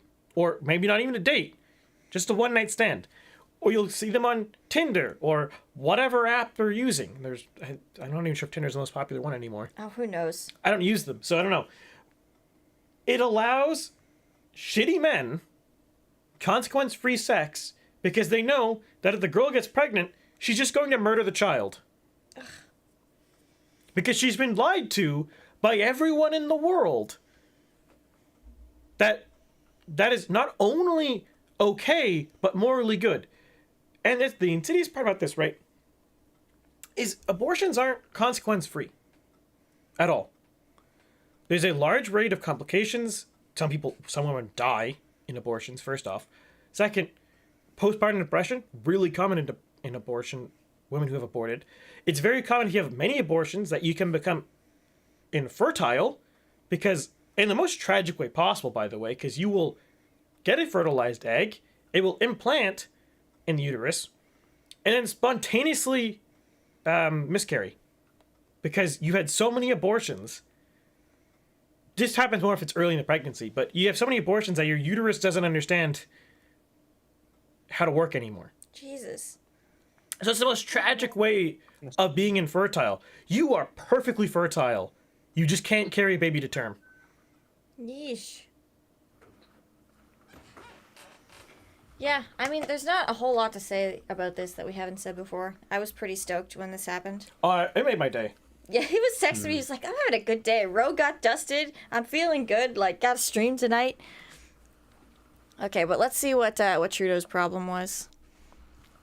Horrific. Pledge to ensure women in Canada will continue to be able to decide what to do with their own bodies. I'm glad that you're letting me decide what to do with my body, but what about the ones that are trying to murder the babies inside their bodies? Well, it's all about choice over your body. Also... But...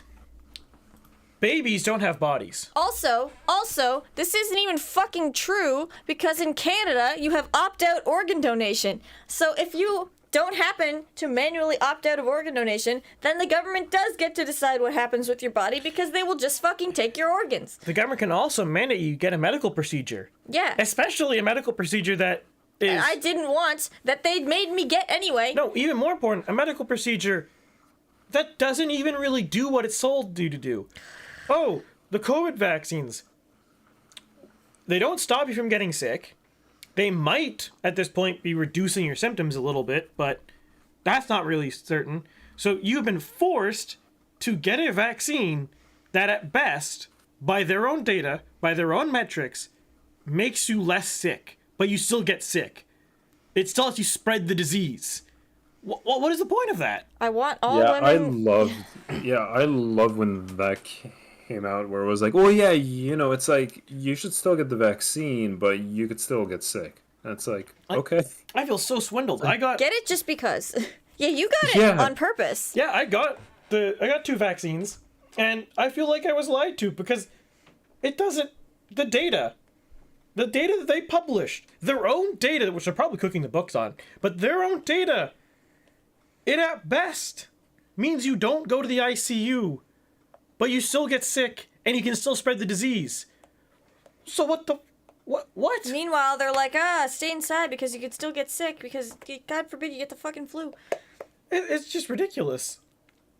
I was forced to get one of them for school, and I managed to eke out not getting the second one because the school took down their vaccine requirement at the end of my last school year. Once the data was coming out that the vaccines don't stop you from getting sick or spreading the disease? Which pisses me off because now I already took it. I didn't want it in the first place. I don't know what it's going to do to me in the future. The whole reason behind the vaccines was so we could have herd immunity so people who couldn't get them wouldn't die. But we can still get the disease and we can still spread it. So it literally doesn't work. The entire purpose behind the vaccine is built on a layer of poop. Oh, but Chris, the Because they CDC literally don't do the one thing they're supposed to do, which is herd immunity. Oh, but Chris, the CDC changed the definition of vaccine from something that immunizes you against an illness to something that reduces the effects of the illness. We were sold a lie. I wonder how much money Pfizer made off of My this, body, or my Moderna. choice, unless it's about vaccines or organ donation, I guess. But, listen to what Christia Freeland says. I want all women and girls to hear from me that the right to choice, their right to an abortion, is a fundamental right. It's just a good thing that your mother didn't take advantage of that fundamental right and murder you, honey, because, you're still here. But, you'll have the opportunity next time. The really insidious thing about this is whenever you press someone who's supportive of our abortion laws or doesn't want to restrict them, they'll always go, well, it's mostly poor people who get them,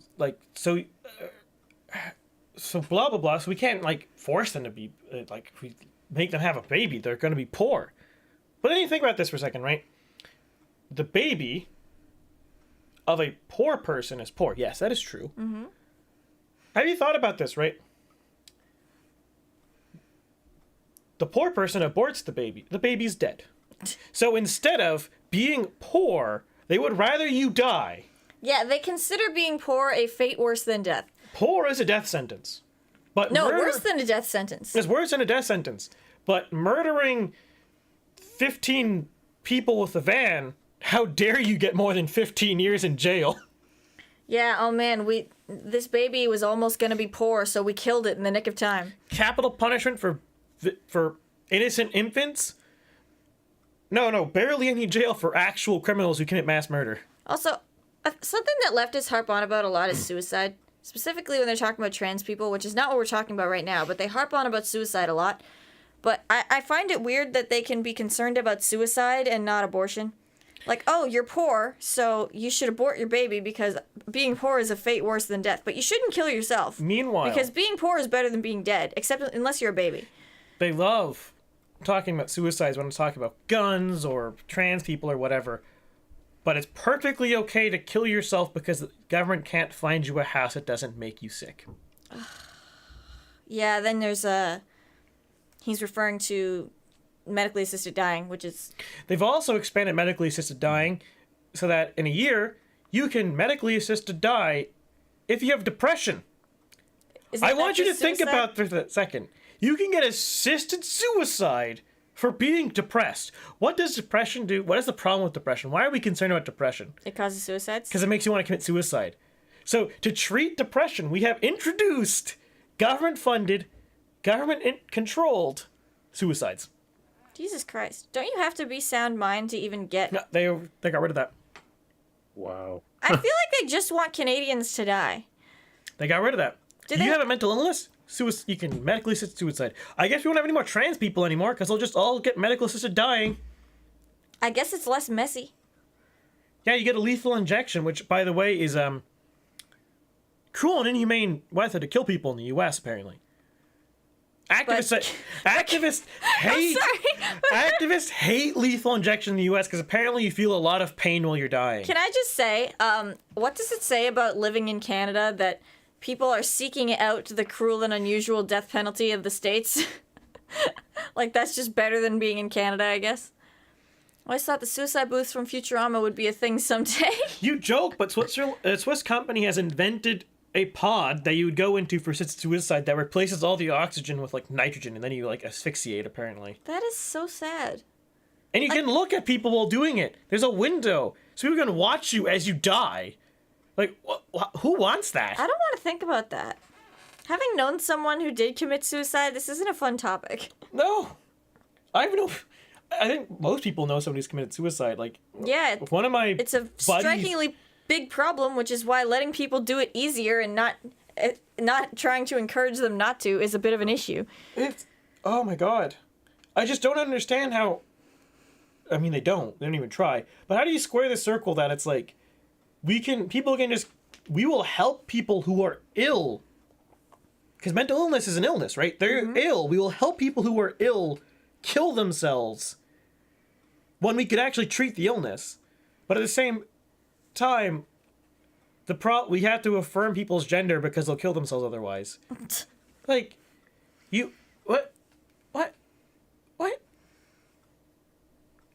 As fucked up, man. This is a somber note to end on. This is... I mean, we technically still have time in the stream here. Oh, yeah. What time are we going till? Normally, I was planning on going in another 50 minutes here. Oh, okay. Well, we might... It depends on how much content we have. Because Sorry, we work in 2 different time zones, and I'm always confused. Yes. Yes. If you want to stay up to date on the exact stream times for future streams, you can follow me on Twitter at @BagelPolling. That's not going to be wrong. Because I'm wrong, I'll just delete the tweet.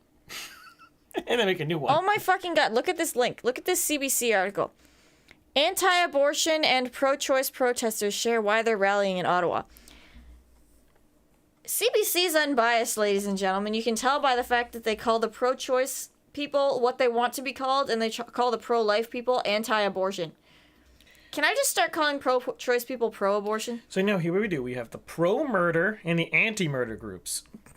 That's what we'll call it. People are like, oh, calling them pro-life is manipulative. Calling it pro-choice is manipulative. But they are literally pro-life. They also get mad if you choose not to abort because they don't like crisis pregnancy centers that try to convince girls not to get abortions. What is it? The Jane's Revenge Group has been firebombing crisis pregnancy centers. God forbid you talk a teenager out of getting an abortion. God forbid you tell them there's other things.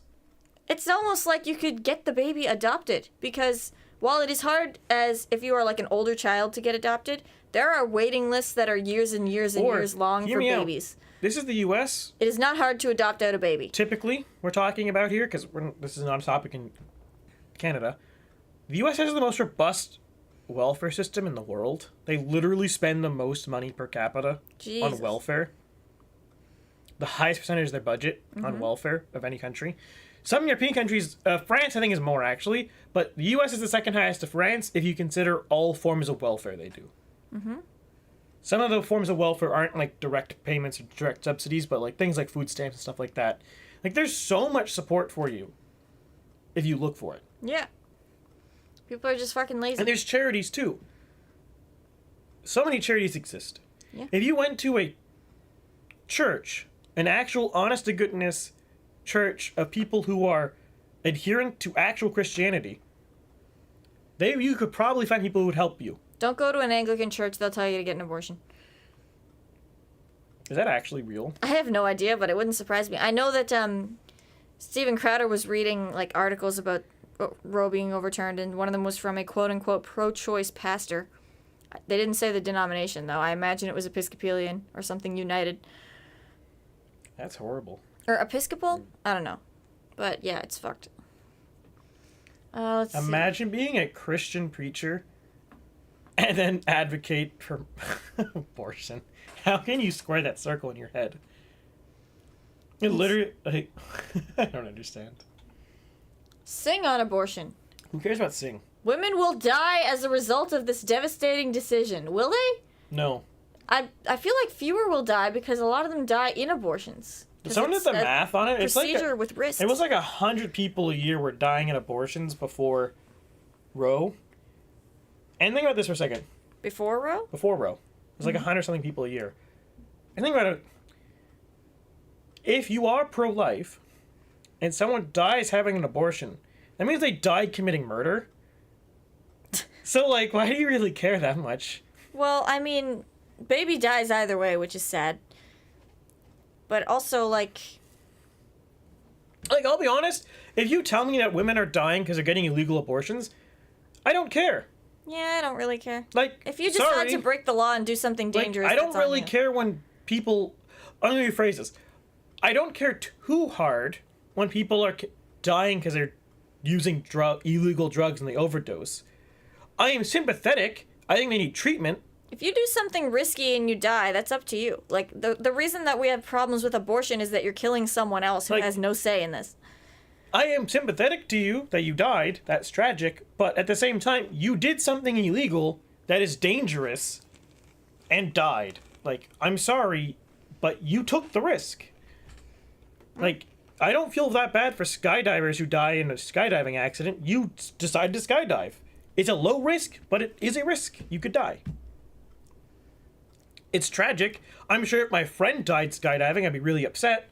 But that's not because they died skydiving. It's because my friend died. It's a difference. Right? God, listen to this. This is from Sing. Women in many parts of the country, particularly rural communities, have to drive hundreds of miles to access the care they need. This is wrong. It has never been more important for the Liberals to make that much-needed and long-overdue investment in women's healthcare services. Meanwhile, Blaine takes just be like, "Yeah, fuck you," spinning in a circle. For one, our healthcare system's trash for everybody. For two, you're not talking about women's healthcare services. You're not talking about fucking mammograms. They call abortions healthcare. That makes it sound like the baby is a disease. That's the baby is a parasite, didn't you know? Oh my god, I hate that. But I just have to say, this cracks me up so much because this just reminds me how the Liberals are fighting with the Premier of New Brunswick, Blaine Higgs, super hard because he refuses to use public sector healthcare money to fund private abortion clinics in New Brunswick. So the only place in New Brunswick you can get an abortion, I think, is Fredericton and Moncton. Nowhere else has a doctor who is capable or willing to do it. And the Liberals are furious. They want him to fund private private abortion clinics.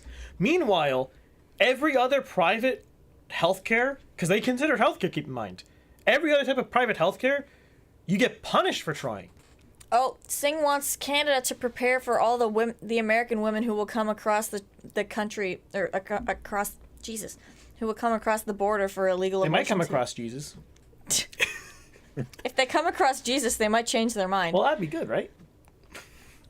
American women can obtain abortions in Canada if Roe v. Wade... No, why are we letting people do that? Especially if they're going to access the publicly funded ones. Look, all I'm going to say is I bet this will be almost zero people. I hope so. There's people on the left, who are suggesting that there's going to be a lot of people going from, like, Texas to Colorado to get an abortion. I bet the actual number is going to be so close to zero, it's not going to matter. You know what? I've changed my mind. I think that we should make abortions part of the public healthcare system because you'll have to wait so long to get one that the baby will just be born. You'll have like a 13-month wait list for an abortion. Abortion numbers tank. Did you ever get that CT scan? I did get that CT scan. It took, the CT scan took I don't remember, many months. I still have not seen a neurologist, though. I think I'm on year 1.5 waiting for that. Yeah, my mom took 9 months, and she had a brutal concussion. Yep. And is on workers, whatever. Yeah, and that's the only reason it took 9 months instead of 3 years. You get pushed up the line if you had a workplace injury, which I guess is admirable, but questionable. Like, workplace injuries suck, but, like, does that really make you more important than anyone else? I don't know. I guess if the government's paying for it, they can decide how they want to pay for it. But yeah. Okay, Jesus. Questions remain about how viable an option this is for the many poor women who seek to terminate a pregnancy each year. This should frighten people. You're just genociding your poor people. Like, what the fuck? Eugenics for all. Singh and Brown will be best friends because they do politics the same way. Oh, Chris, you are my god. We're blaspheming again. Honestly, based off the numbers right now, it's not anywhere close. But if my modeling is correct, I'm going to relish September 11th. That's the first time someone has ever said that. What's September 11th? That's the anniversary of 9/11. Oh, you're relishing it because of that? No. But normally no one ever says they relish... Guys, Chris supports 9/11. Normally no one says they relish 9/11, but anyways, that's the day after the Conservative leadership race, so that's when all the results will be out. Mm-hmm. I'm going to relish... Chris can't wait for 9/11. I can't wait to see Sheree and Brown's tears as they get absolutely skunked. Let's see what Sheree said. They're not even close. They collected like 27% or something. Let's see what Sheree said. Oh, what did Sheree say? He's a clown. Brown and Sheree are solidly pro-choice. In a social media post, Sheree said he was disturbed that Roe v. Wade has been overturned. While I recognize there are strongly held beliefs on this issue, Reproductive rights in Canada are non-negotiable. That makes it sound like the right to not be forcefully impregnated and not the You know what? right to murder a If baby. we want to interpret that as that, not the right to not be forcefully impregnated, I agree. Women should not be forcefully impregnated. Or, alternatively, forcefully sterilized, like they did with a lot of natives, apparently. Did they do that here, or was that the States? I don't know, probably both. Wouldn't surprise me. Look, the early 20s and 1900s and shit, that was a very eugenics time. Yeah, I support the right not to be sterilized off of your own will. But apparently you have a right to sterilize yourself by getting abortions. How dare you? Poiliev said... What? During the party's French language usage debate last month, Poiliev said he was pro-choice. I feel like that's a translation error. No, that's probably what he said, but just like... That's pretty much like a thing you just kind of have to say. Here's the thing about Poiliev in Canada. Yeah, I'm pretty sure that this is strategic because he keeps saying he's just not interested in touching abortion in Canada because abortion might kill him in the federal election, which is dumb in Canada, but it's true. I'll be honest. So, like, it's pretty clear at this point, I think anyone watching this, that I think most of us here are pro-choice, pro-life. Sorry, some guy says the left will treat it like 9/11 if PP wins. They will be so sad. I would be so happy. I don't think the average person in Canada is quite there yet to get you gotta take baby steps. Any kind of pro-life position. The way the U.S. pro-lifers have quote-unquote won here is they have had cultural and news discussion and argument for this for 50 years. Yeah, the pro-life presence in the States is very huge. It's like half. The only way it's going to happen in Canada is if we have people such as this show of 11 concurrent viewers and you are all based for watching us. It will be shows like this if we get big, or other people like Lewis, for example, pushing it and making it a public issue that will get it somewhere. I strongly support Lewis's campaign for talking about it.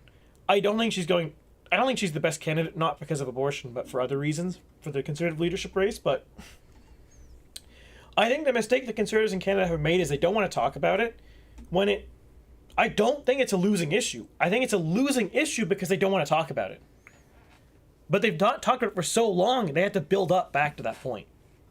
Sorry, Democrats bid to enshrine Roe v. Wade abortion access as federal law fails in U.S. Senate. No shit. That's not necessarily guaranteed considering Republicans 15 Republicans supported red flag laws. Right? Okay, so apparently Chrystia Freeland did a right to choice, right to an abortion is a fundamental right. Can you please point to me in the charter, which is where our fundamental rights are, where the abortion is? Arguably. It's not even security of person. Arguably, the charter actually argues against it because you have the right to life. And newsflash, babies are people. Well, unfortunately in Canada, babies actually aren't people until they're born. Like, that's what the law is. I'm not saying that's what it should be. God, I had this dumbass conversation with a bunch of people in my torts class one time because for some reason, like, a lot of law students are fucking stupid. And for some reason, a lot of people confuse when you're arguing about what is and when you're arguing about what should be. Because I was talking about how I consider unborn babies to be people. And they were like, well, Canadian law says they're not, so there. And I'd be like, yeah, but that's stupid. And they're like, yeah, but that's the law. It's like, can I not make an argument about that the law is wrong? Like, we do that all the time. Like, what the fuck? No. Laws can change. Yeah, laws can change. And in Canada, you're not a person until you're born and you're breathing. So if you're stillborn, you're not a person, which is really unfortunate because my mother had a stillborn child before me, and the idea that they don't consider her a person is fucking brutal.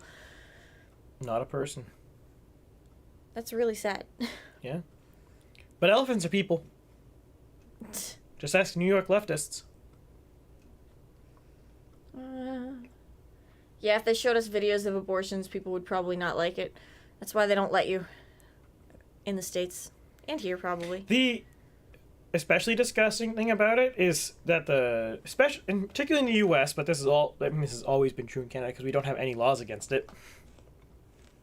But the push to enable late-term abortions is the most disgusting part of all of it, because there's never a reason to have an abortion once the baby can be delivered. It's more dangerous to abort the baby than it is to give birth. Yeah, or have there's a no C-section. such thing as a medically necessary abortion at the point where the baby can be born. It's safer, faster, and less murdery to have a C-section than it is to abort the baby. And also, I don't even think medically necessary abortions should be considered abortions because that's just a shitty situation. Well, if you have a fallopian tube pregnancy, that's not an abortion. That's just the baby's dead. Well, here's the thing. Like the baby's de facto dead because there's no foreseeable future where an egg implanted in the fallopian tube will ever become a person. Yeah, that's called an ectopic pregnancy. Or sorry, will ever grow up and have a successful birth. Yeah, so an ectopic pregnancy, which is when a fertilized egg implants in a fallopian tube instead of in the uterus, that kills the woman like super early on, like within weeks. You just die. It kills you. It's deadly. Yeah. So they have to get rid of an ectopic pregnancy because, like, there's no, like, he's right. There's no future for that baby. It sucks. That but baby is de facto dead because there is no path where they will actually be able to live. And this isn't like one of those dumbass viability arguments because the viability arguments are stupid. Like, oh, if it can't survive outside the womb, then I should be able to kill it because that makes sense. But yeah, because Like, those we're are talking about within like days to weeks of pregnancy. well, even the viability ones, right? Like if you have a normal pregnancy, right now at 9 weeks the baby can't survive, but there is a foreseeable future where it will be able to give birth. Hey, maybe someday an ectopic pregnancy will be able to be saved. It's not inconceivable. All we need to do is somehow invent a technology that can scoop it out of the fallopian tube without killing it and implant it into your uterus without killing it. That'd be cool. That is conceivable. I can picture that in my brain. I don't know how to do it, but I can see that happening. Yeah, another time that abortions can be medically necessary is if you have to get like a life-saving procedure and the anesthesia will basically kill your baby. So, and that's another shitty situation where your baby, there's no outcome where your baby survives because either you don't get the procedure and you die before you can deliver the baby. You get the procedure and the anesthesia kills the baby because an adult's dose of anesthesia will kill a baby in utero. Or you have to get the abortion and then the baby, like there's no outcome where that baby survives and it's awful. And I don't like calling that abortion because it's not a moral choice. It's there's just no good answer and it sucks. No, it's up to the woman at that point. That is a particular case. That is the woman's decision. Do they want to risk waiting till the baby can be delivered? Yeah. And a lot of mothers would risk it. A lot do. Many women have died to try to keep their baby alive long enough to keep the pregnancy going long enough the baby could be delivered alive. Yeah. Because, shock horror, most women don't want to kill their children. No. The only women who are really having abortions are mostly young women who have They're been not lied even that poor. who have been lied to their entire life that this is it. It's not a person, it's a clump of cells, it doesn't matter. You'll have no consequences. They're the ones doing it, and they've been lied to. It's very sad. It is depressing. Didn't the Lotus Eaters do a feature on, I remember if this was worldwide or just in Europe, but, like, most women who got abortions were, like, middle-class women in their 30s. Probably. Like, it's not even poor people. Well, you gotta keep working the widget factory, right? I hate this topic. This is just depressing. Gotta make widgets. That's what we are. We are drones to make widgets. It's really ironic, actually, because left-wingers hate capitalism, but they really love making people drones to capitalism. Yeah. Removing every part of life that isn't being a drone in the workplace. They hate the idea that you have to work for a living, but they really, really want you to work. Yeah, you gotta work. Don't enjoy it. And don't do anything else in your life. And don't be fulfilled by your work, but don't be fulfilled by anything else either. Yeah. You can't have a family. You can't have church. You can't have community. You can't have friends. Widgets. You gotta make widgets. And honestly, a lot of these people probably have jobs that are meaningless and fake. Soylent Green is people. You are the middle manager of some random company. What do you do? I don't know. A lot of them do nothing. My favorite is, this is a niche amount of jobs, but you'll have people who are sales managers, so they manage salespeople. So, like, what the fuck are they doing? I guess they're the managers. Yeah, they manage salespeople, but why do the salespeople need managing? Who knows? Paperwork? Why can't they do the paperwork? Why do you need a different manager for every single sales team? Like, maybe the sales manager's doing some work, right? But they're not doing 40 hours a week worth of work. So why are they working 40 hours a week? Why are they being paid like they're Pay working? for their abortions, Chris. But the government should pay for them. I still support that. What? So that they get the 13-month waiting period to get their abortion. No, watch. That'd be the one time the government pulls its shit together. You can't have a liver transplant, but goddamn, can I tear that baby out of you?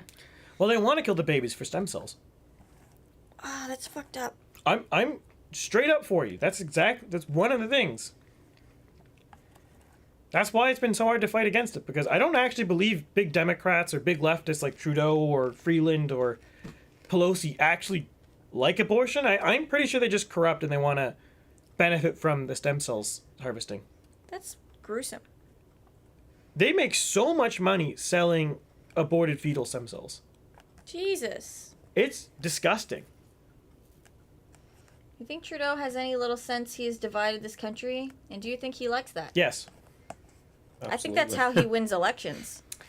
Trudeau is the definition of a wedge. He wedges for the sake of wedging.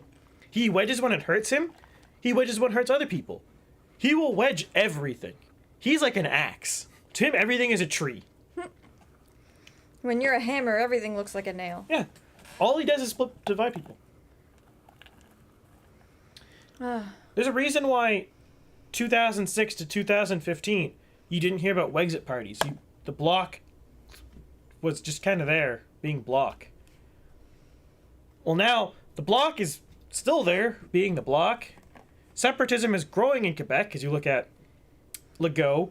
He's doing it slow and soft, but he's separating from Canada. Actually, Legault did something relatively base recently. What's the word for it? He said, this is pretty edgy in Canada, that he doesn't believe in multiculturalism. He thinks people should assimilate into the dominant culture. Based. I know, right? Wow. It's pretty edgy in Canada. Wow.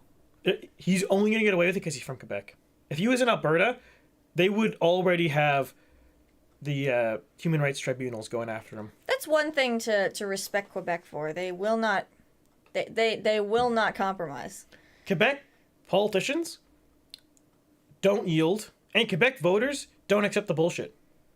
Yeah. The French have no bullshit in them. I'll give them that. They will defend their perceived culture to the last frog. It's not even a perceived culture. They have a culture. They have more but culture than the I rest of say Canada. perceived as in whatever they believe is a core part of their culture, they will fight to the last man, the last child, the last poutine. And it's true. They will do it. What are you doing? I'm zooming in so that they can see. Gotta defend abortion rights around the world, right? Yeah, I want to see where he wants to go in the world to defend abortion rights. I feel like He's gonna invade the Vatican City. Change their abortion laws. I was gonna say I feel like Afghanistan's not into it, but I'm pretty sure Muslims allow abortions until 120 days. Something like that. It's like Allah hasn't finished putting the baby together yet until then. Something like that, yeah. Because they do sex selective abortions all the time, apparently, which is fucked up. We didn't even have the balls to ban It those reminds here. me that some Christians will argue, like Thomas Aquinas was like, babies are not necessarily given souls at conception, but it's like, that's a misunderstanding of what he said. Misunderstanding of what who said. Thomas Aquinas. Oh, the actual one. Yeah, the I actual. thought you were talking about the YouTuber. No. Okay. But that YouTuber is based if you're Catholic. If you're not Catholic, I don't know. He might not be that based. But long story short, Thomas Aquinas is basically saying, because at the time they didn't really understand how pregnancies worked. This is 300 AD. 300 AD. Okay. They didn't understand how pregnancies worked. It's been a minute. So basically, he was saying that what he described was what we would call conception today, but they didn't understand how pregnancies work, so they did not call it conception. I don't know the exact quote, so I can't say it to you exactly, but to interpret that as saying that the soul is not imbued in the baby at conception is wrong. And some people use that, some bad Christians, particularly bad Catholics, will use that to defend abortion. by saying that baby's not ensouled on conception, because Thomas Aquinas said this. That's not true. Just saying. Sorry, I just want to point out that some guy says they gave us poutine, they can leave now. Quebec. Look, all I'm saying is if the left-wingers get the proportional representation they want, Quebec is out. Oh, look. Quebec's gonna leave. Talking about New Brunswick not having publicly funded abortion services. No, they do have it. That's a lie. In 3 hospitals in 2 cities. Yeah. Are you talking about the green people from Mars? What? I think he's talking about the French people from France. I think there's a field in Paris called the Field of Mars, or whatever the French version of that is. Oh, Jesus, look at this. At the time, Trudeau, when the decision was leaked, Trudeau said his government was discussing how to make sure progress on reproductive rights is not reversed by future governments or court decisions, and that enshrining access to abortion with legislation could be one way to do that. Unless you're just into order and counseling everything, in which case legislation doesn't matter. Like, future governments can do the same shit as you, Trudeau. I don't know why you think anything you do is going to be permanent Also, when you can order and cancel everything away. What is he enshrining? Abortion. But, like, let me... Basically making it so that it can never be criminalized again. No, but, like, the thing is, right? It can only be done at the federal level. Anyways. Everything is done at the A federal level. province can't ban abortion. Oh, look at this. Liberals have made no major strides toward doing that. Nor have they followed through on an election promise last fall to create a Canada Health Act, to create Canada Health Act regulations that would penalize provinces for failing to provide access to sexual and reproductive health services. The Liberals saying they're going to do something, not doing it? Who would have not? But anyways, what I was trying to get at is the provinces, as far as I'm aware, aren't able to criminalize... They can't criminalize abortion because criminal code is only federal. And the courts will never agree with the provinces to do something like that. Apparently, the Liberal government withheld $140,000 of New Brunswick's federal health transfer because it doesn't fund abortions. At private clinics. It's fucked. At a clinic. A single clinic in Fredericton. Yep.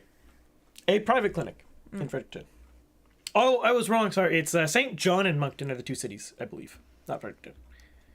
And they're like, how dare you? It's like, to be fair, those are the only 2 places in New Brunswick where they actually have the infrastructure for it.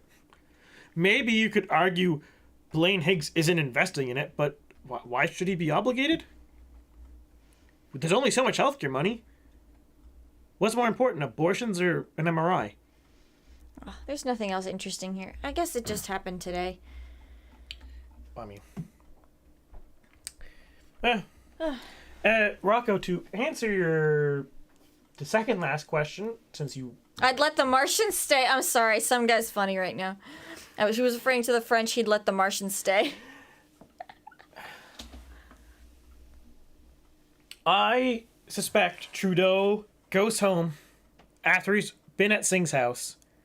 He goes back home to whatever that part of Montreal is where he's from. Can't think of the name of it. He goes to see his wife and is like, I had a good today. Canada's more divided than ever. Singh's wife was a good lay. What a good day to be Prime Minister. And I'm looking at Trudeau's let's get Twitter. rid of that, actually. No, that had my Twitter on it. Goodness, where was I? Let's look at Chrystia Freeland. Chrystia Freeland. What a gal. I did not have this article here. I should have queued it up. But Freeland was in a big scandal this last week where she refused to answer questions at a parliamentary committee that she was subpoenaed to go to. Was it a subpoena? It might not have been a subpoena. But she was brought to the committee. She went to the committee. And parliamentary committees, you have to answer their questions. It's like a court of law. If you're on the bench as a witness in the court of law, you can't not answer a question. That is contempt of court. Similarly, in a parliamentary committee, refusing to answer questions is contempt of parliament. This is a law.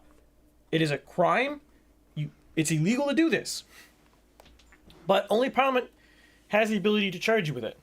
And our parliament is stupid and broken because the executive controls it effectively. So she's not going to get punished, but she literally broke the law. She is a criminal. I don't know what the punishments for contempt of parliament is because we've never used it because our parliament is cucked. But she literally broke the law. She refused to answer questions at a parliamentary committee. She's not allowed to do that. That's illegal.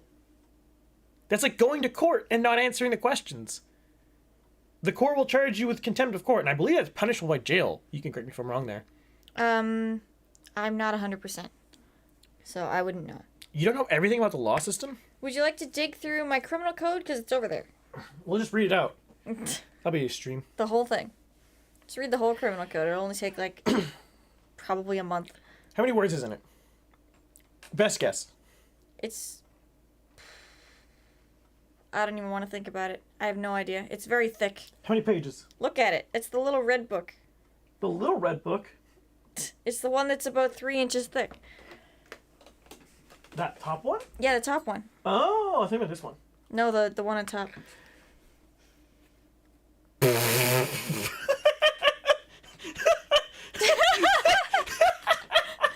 Rocco's wondering if Freeland is sleeping with Trudeau, and some guy says that would make her a lesbian.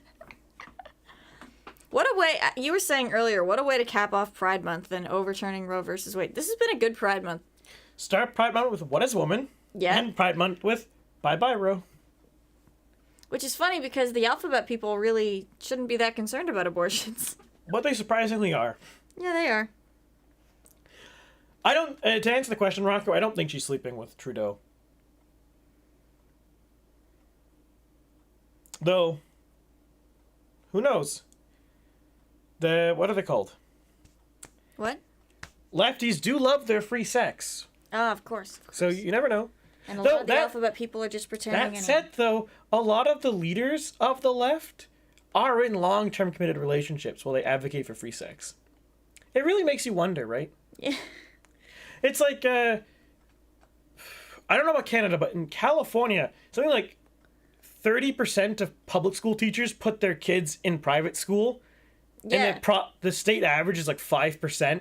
So it really makes you wonder if the teachers are disproportionately putting their kids in private schools, what's wrong with the public schools? Why are the teachers making enough to put their kids in private schools? That's another good question. And they're still complaining about the money that they make. I don't know. I have no patience for teachers' unions. Like, at all. You guys make above the median wage. I think the average teacher in Nova Scotia gets like 86,000 Canadian money. It's a good job. And the median wage and median household income in Nova Scotia is 52,000. Yeah, it's a lot. By the way, Canada's And they still poor. never shut up. Nova Scotia's really poor. You guys in Ontario, you don't understand. We're like poverty central over here. Yeah, what is our medium income? Because Canada's is like 60-something. I think ours is lower. 52. Yeah, 52. Median household income, to be clear. So that's like a 2-income household. Yeah. Yikes. And I believe Canada's 60. It's not a 2-income household. It's the average household. So not every Well, a house. lot of those are 2-income households. A lot of them are 2, but not all are 2. Some are 3, some are 1. Okay. So it's whatever that works out to be average-wise. It's not necessarily 2. Mm-hmm. Though I will note, Canada has a very high workforce participation rate, so it's probably 2. There's very few households that are just one bloke or one chick. Interesting.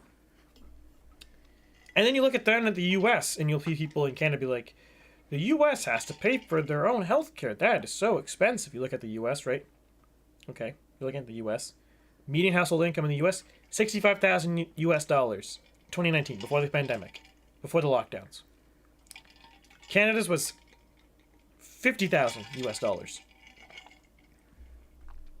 They make $15,000 more than us. I mean, Americans make so much goddamn money. 15,000 more. And everything is so cheap. Okay, so my family went to Chicago in May. And we're marveling. And not in May. Prices are already skyrocketing in the States by May. Shit is expensive in the States in May. And they were still marveling at how cheap everything was. Think about that. Americans are crying out in pain because everything is so expensive. And my Canadian family went down in May of this year, marveling that everything was so cheap. Gas was so cheap. Food was so cheap. Everything was cheap. Think about that. Y'all don't know how good you have it. All one American in the chat? I want you to be thankful for what you have. Oh, is there two now? I don't know. Most of my viewers are Canadians, but some are Americans. Some are French. Surprisingly, I have a lot of Indians watch me. Blair says, I believe those numbers are after tax. Is that true? I don't know. I mean, that's still not much. I'm quoting off the top of my head, so like I could be slightly wrong. They could be after tax, could be before. I don't know. When you think about Canadian tax rates, like, if it's before tax, it's really not much. But even if it's after tax, that's still, you know, blame the taxes, I guess. Because taxes are outrageous. Even on, we tax our poor people so much harder than the state's taxes theirs. The bottom 60% in the U.S. actually get more, or I'll go more conservative. The bottom 40% of the U.S. gets more money from transfers from the government than they pay in taxes. Wow. Specifically transfers, not shit like other, like programs and recreation and shit. I think it's included in the Transfers. number that I saw, like food stamps, healthcare, the tax credits, stuff like that. God damn. Yeah, Canada ain't doing that. It You don't works need to out make that much money before they're charging you 30% of your income. the top 20% in the U.S. pay for 96% of the welfare system. Jesus. And they're still going on about how the rich people apparently aren't paying their fair share. The U.S. has the quote-unquote. most progressive tax system in the entire world. Jeez. There's not a single other country that's more progressive. In fact, Denmark or Sweden, where like people like Bernie Sanders love pointing to, are like they're really flat compared to the U.S. The bottom, like the middle class and the rich pay almost the same taxes in Sweden. Whereas in the U.S., the rich pay so much taxes and the middle class pay very little. It makes you wonder why they bother living there. U.S.? Yeah. If you're really rich, why live in the States if they tax you so hard?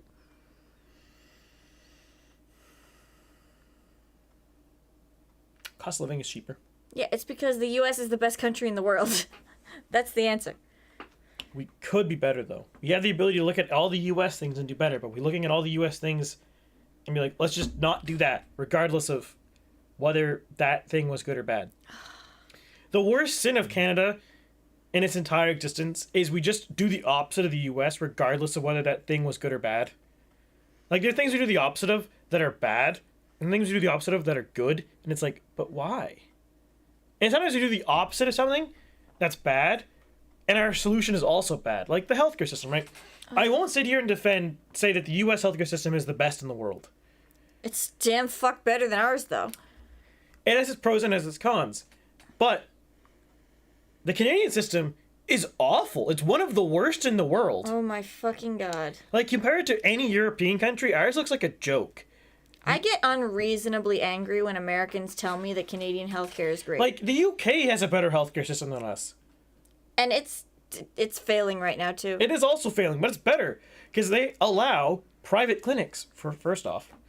And second, their public system has lower wait times than ours. Yeah, they're really mad right now because their ER wait times have gone up to 7 hours. You know A 7-hour wait time in the ER in Nova average Scotia? wait time in Nova Scotia ER is? I know a 7-hour wait would be nice. 20. 20. 20 hours. You'll probably just... I remember my grandmother, who is in her 80s. My mother had to take her to the ER one time because she was vomiting blood. And she still waited like 6 hours. If you are not, like, on the verge of death, you will not get treated by the ER. Like, my grandfather, a couple weeks ago, went to the ER because he had chest pains. He's 82 at the time. And, 82-year-old guy with chest pains, that's a concern. They've looked into it. He said he had some other condition, too, which made them really concerned. Turns out, well, he's on the verge of having a heart attack. Like, just shy of it. Like, probably would have a heart attack any minute. And, let's see. Well, thankfully, they acknowledged that, they noticed this, and then they go to get a treatment. He needed a triple bypass. Yeah. A triple bypass. Like... Oh, he had to wait a week for his triple bypass. That is true. He had to wait a week for triple bypass. So On he's just- someone who the healthcare system recognized could have a heart attack any minute. Did he ever end up having a heart attack? No. Okay. He was a lucky man. That's good. because he had to wait an extra week to get special blood or something. Yeah, he has like...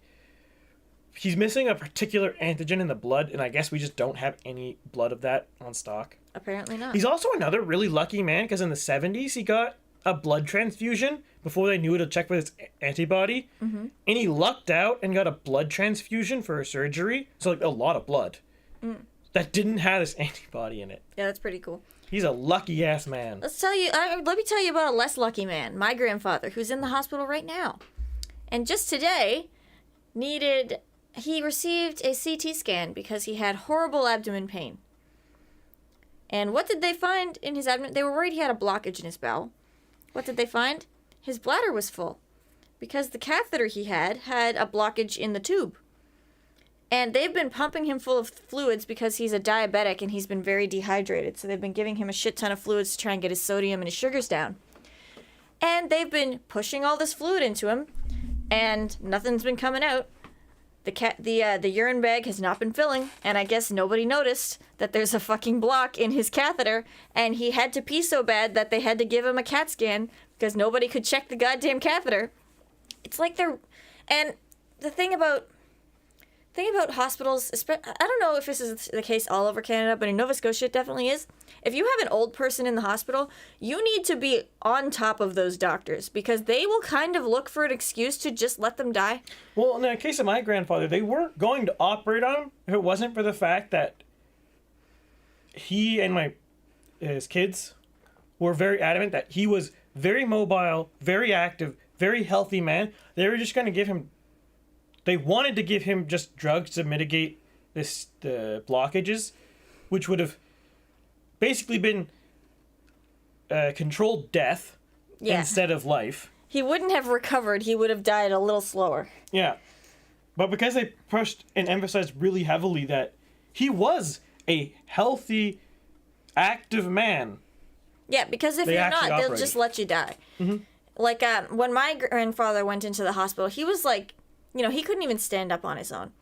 And this is a man who is mostly self-sufficient. He lives kind of alone. Like, he can make his own meals if he has to. He watches TV most of the time, but he does some yard work, goes out to his shed sometimes. Like, he can get around. He can take care of himself, right?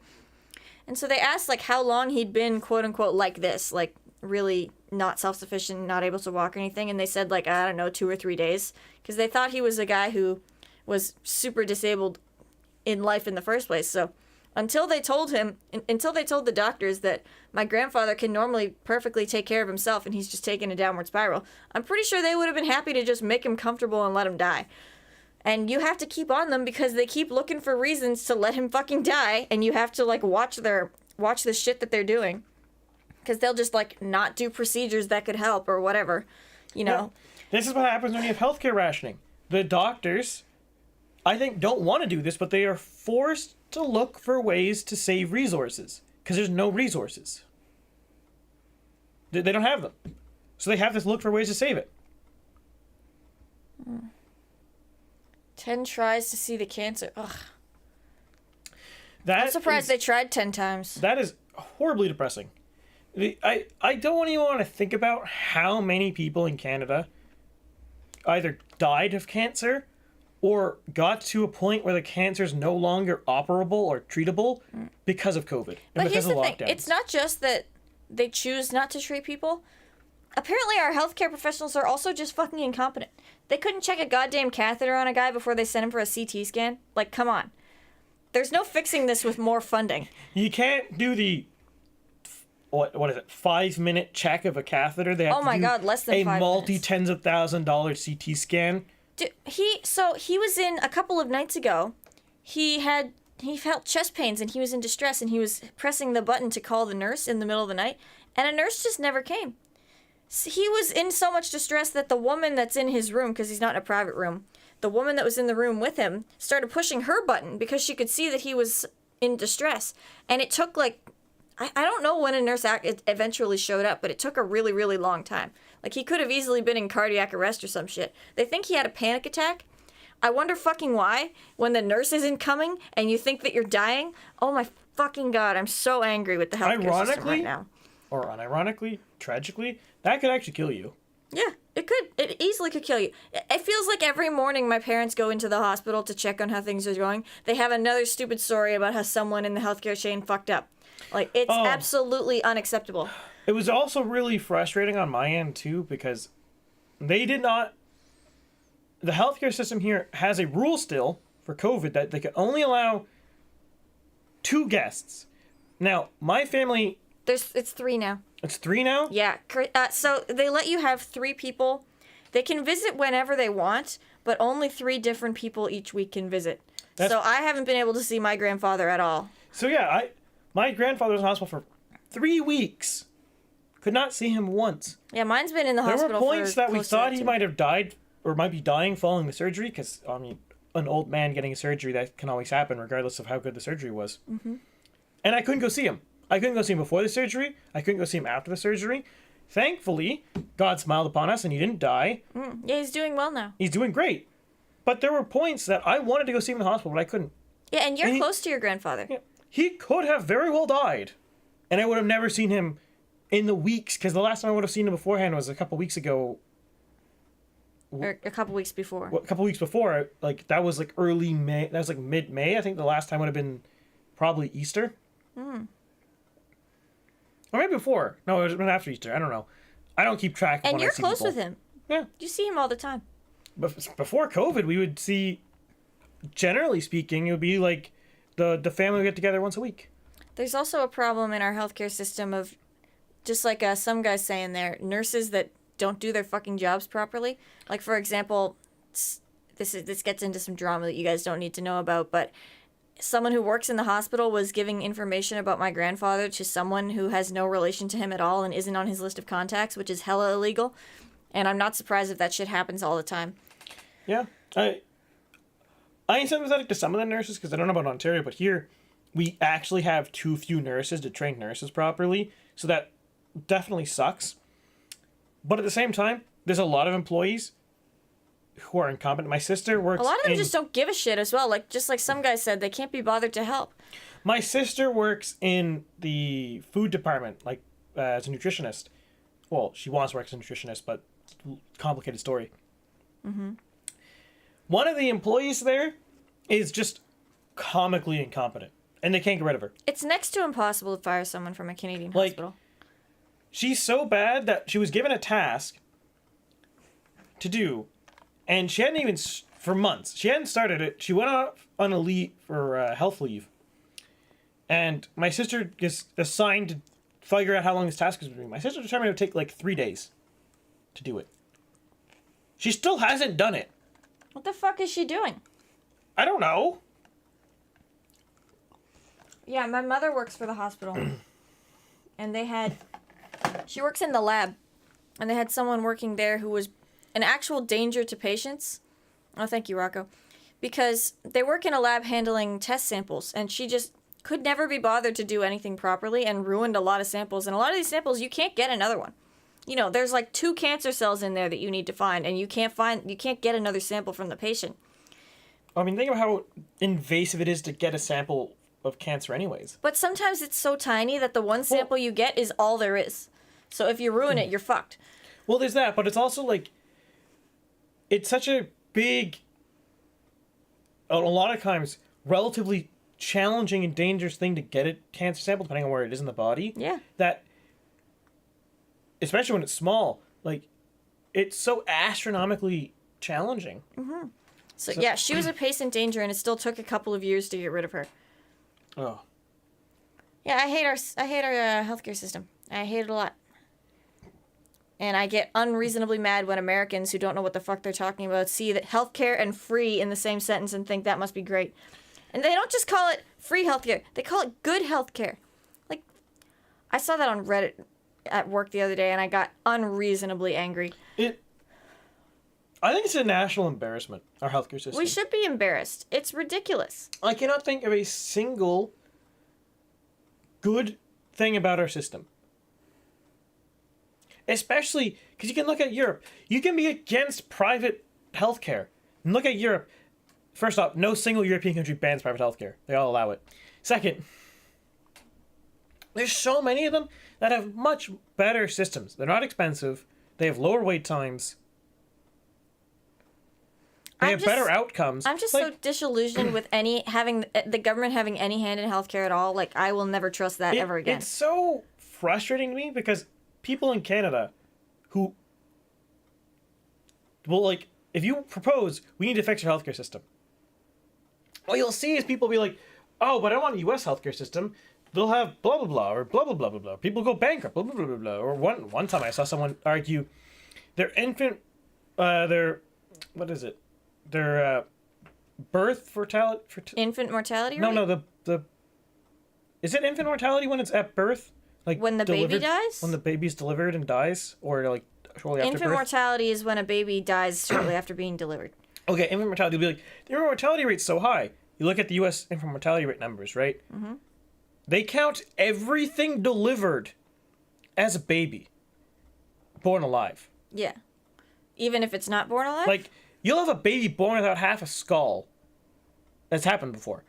It's reported born alive. It dies shortly after because it's missing half its skull. So, a baby that's unfortunately horribly malformed. Yeah. That could never survive. Or you'll have a baby that is really premature. Like, on the border, like, in Canada, we'd write them off as dead. They're that premature. Yeah, in Canada, a lot of births aren't recorded as live because you're not alive until you're born and you also breathe. So, like, horribly premature baby. The U.S. is like, YOLO, whatever. We'll fix it. They'll try to keep the baby alive. We're talking about, like... In Canada, they just don't try. We're talking about babies that have, like, 40% chance of living. Almost no other healthcare system even bothers trying. Because it's so low and so expensive to try to keep these babies alive. U.S. is just like, fuck it, YOLO. We'll try. Like, and then they'll die because it's so hard to keep these babies alive. Because they're talking about, like, 20-week babies, right? Mm-hmm. Like, barely ready to be born. Mm-hmm. And that counts as their infant mortality rate, but it's like they're trying to save someone that no one else would have. Yeah, they decide... Basically, in Canada, that baby would not have been written down as being born alive. It would be probably never considered a person in the first place. Like, for example, if you have a baby, but your baby never breathes and then it dies, the baby, according to Canada, was never alive in the first place. Will they write that down as, like, a stillborn or something? I don't know. But I, as far as I know, you're not alive until you breathe in Canada. And so, some babies, their problem is that they're not breathing when they're born. So they... Gotta stop them some potassium. I guess they didn't technically die because they were never alive to start with. It's fucked up. Again, babies aren't people, but elephants are. It looks like Rocco has a question. What do you think our healthcare system will be in the next 25 years? I think we'll all be dead. So in the next 25 years, there's two scenarios. Scenario 1, nuclear war occurs and we don't care anymore. Scenario 2, nuclear war didn't occur, and then scenario 2 branches. So actually we have 3 scenarios. Mm-hmm. We're just making up as we go. Scenario 2A, our healthcare system continues as it is, and it barely works, and but the left wing of Canada refuses to fix it.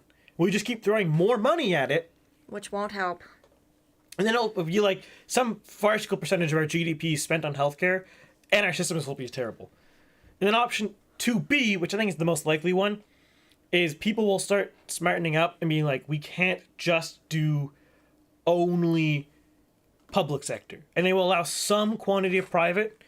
I don't think, barring a very charismatic, very aggressive conservative, I don't think we'll ever see a major substantial change to the public sector system. Private, maybe. Ugh. Well, that's a nice note to end on. Yeah, what's better than that? So we're gonna... Our healthcare system is broken and there is no fixing it. We're all gonna die. Somber note. Somber note, you can never have enough nuclear war. Honestly, I don't think nuclear war is very likely, though. Like, Russia could nuke us, but, like, China can't. China has, like, 300 nukes. I don't think they're gonna bother nuking us. I think they'll go straight to America. No, they'll nuke East Taiwan? If West Taiwan is China, what is East Taiwan? Well, Taiwan is to the east of China, isn't it? Yeah, but Taiwan is Taiwan. It's not East Taiwan. Well, is there anything to the east of Taiwan? Is it ocean? America. The Pacific Ocean is East Taiwan. They will nuke the Pacific. But yes, we were gonna wrap this up here. So, as always, if you like this kind of stuff, to like the stream, subscribe to the channel. You'll see all of the content. I have a bunch of stuff planned for the normal content I do. I have a lot of elections I'm covering now. Yeah, and you've got Hot Take Tuesdays. And I have Hot Take Tuesdays, which is the second Tuesday of every month. If you want to stay up to date on what the channel's doing, what I'm doing, the video schedules, or random memes I come up with, sometimes the memes don't work out, so I don't post them. Follow me on Twitter at @BagelPolling. You can pretend to follow Lexie. If you follow Chris, you'll follow me in spirit. And you can pretend to follow Alex. I don't think he has a Twitter. Alex, do you have anything you'd like to plug? I actually do have a Twitter. Oh, you can follow Alex's Twitter. What's your Twitter, Alex? Or do you want to share it? You don't have to share it if you don't want to. You can plug whatever you want. That's fine. Oh, just a sec. Oh, and Alex, we have another important question to ask you before we leave. What is your favorite type of bagel? Oh, yes, we have to know. Oh, God. You know, I'm a big fan of the everything bagel. You know, you have a little bit of everything on there. Good man. We gotta Let's get rid of this. Hang on. get rid of the news. The Everything Bagel, I believe, is winning. Everything in our poll. bagel is winning in the poll. Yes. Nice.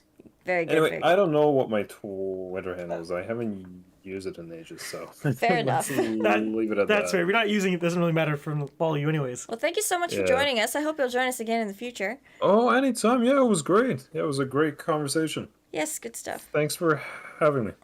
Thank you so much for coming. Yes. And thank you guys for being a good audience and welcoming Alex and welcoming us again. We didn't get as many hot takes as we normally do. Or I did still we? want to dismantle NATO. But Chris says that can't be a hot take Tuesday because I have to back it up with research or some shit. No, if you have research, back it up. Or positions. I don't want to research. I hate that.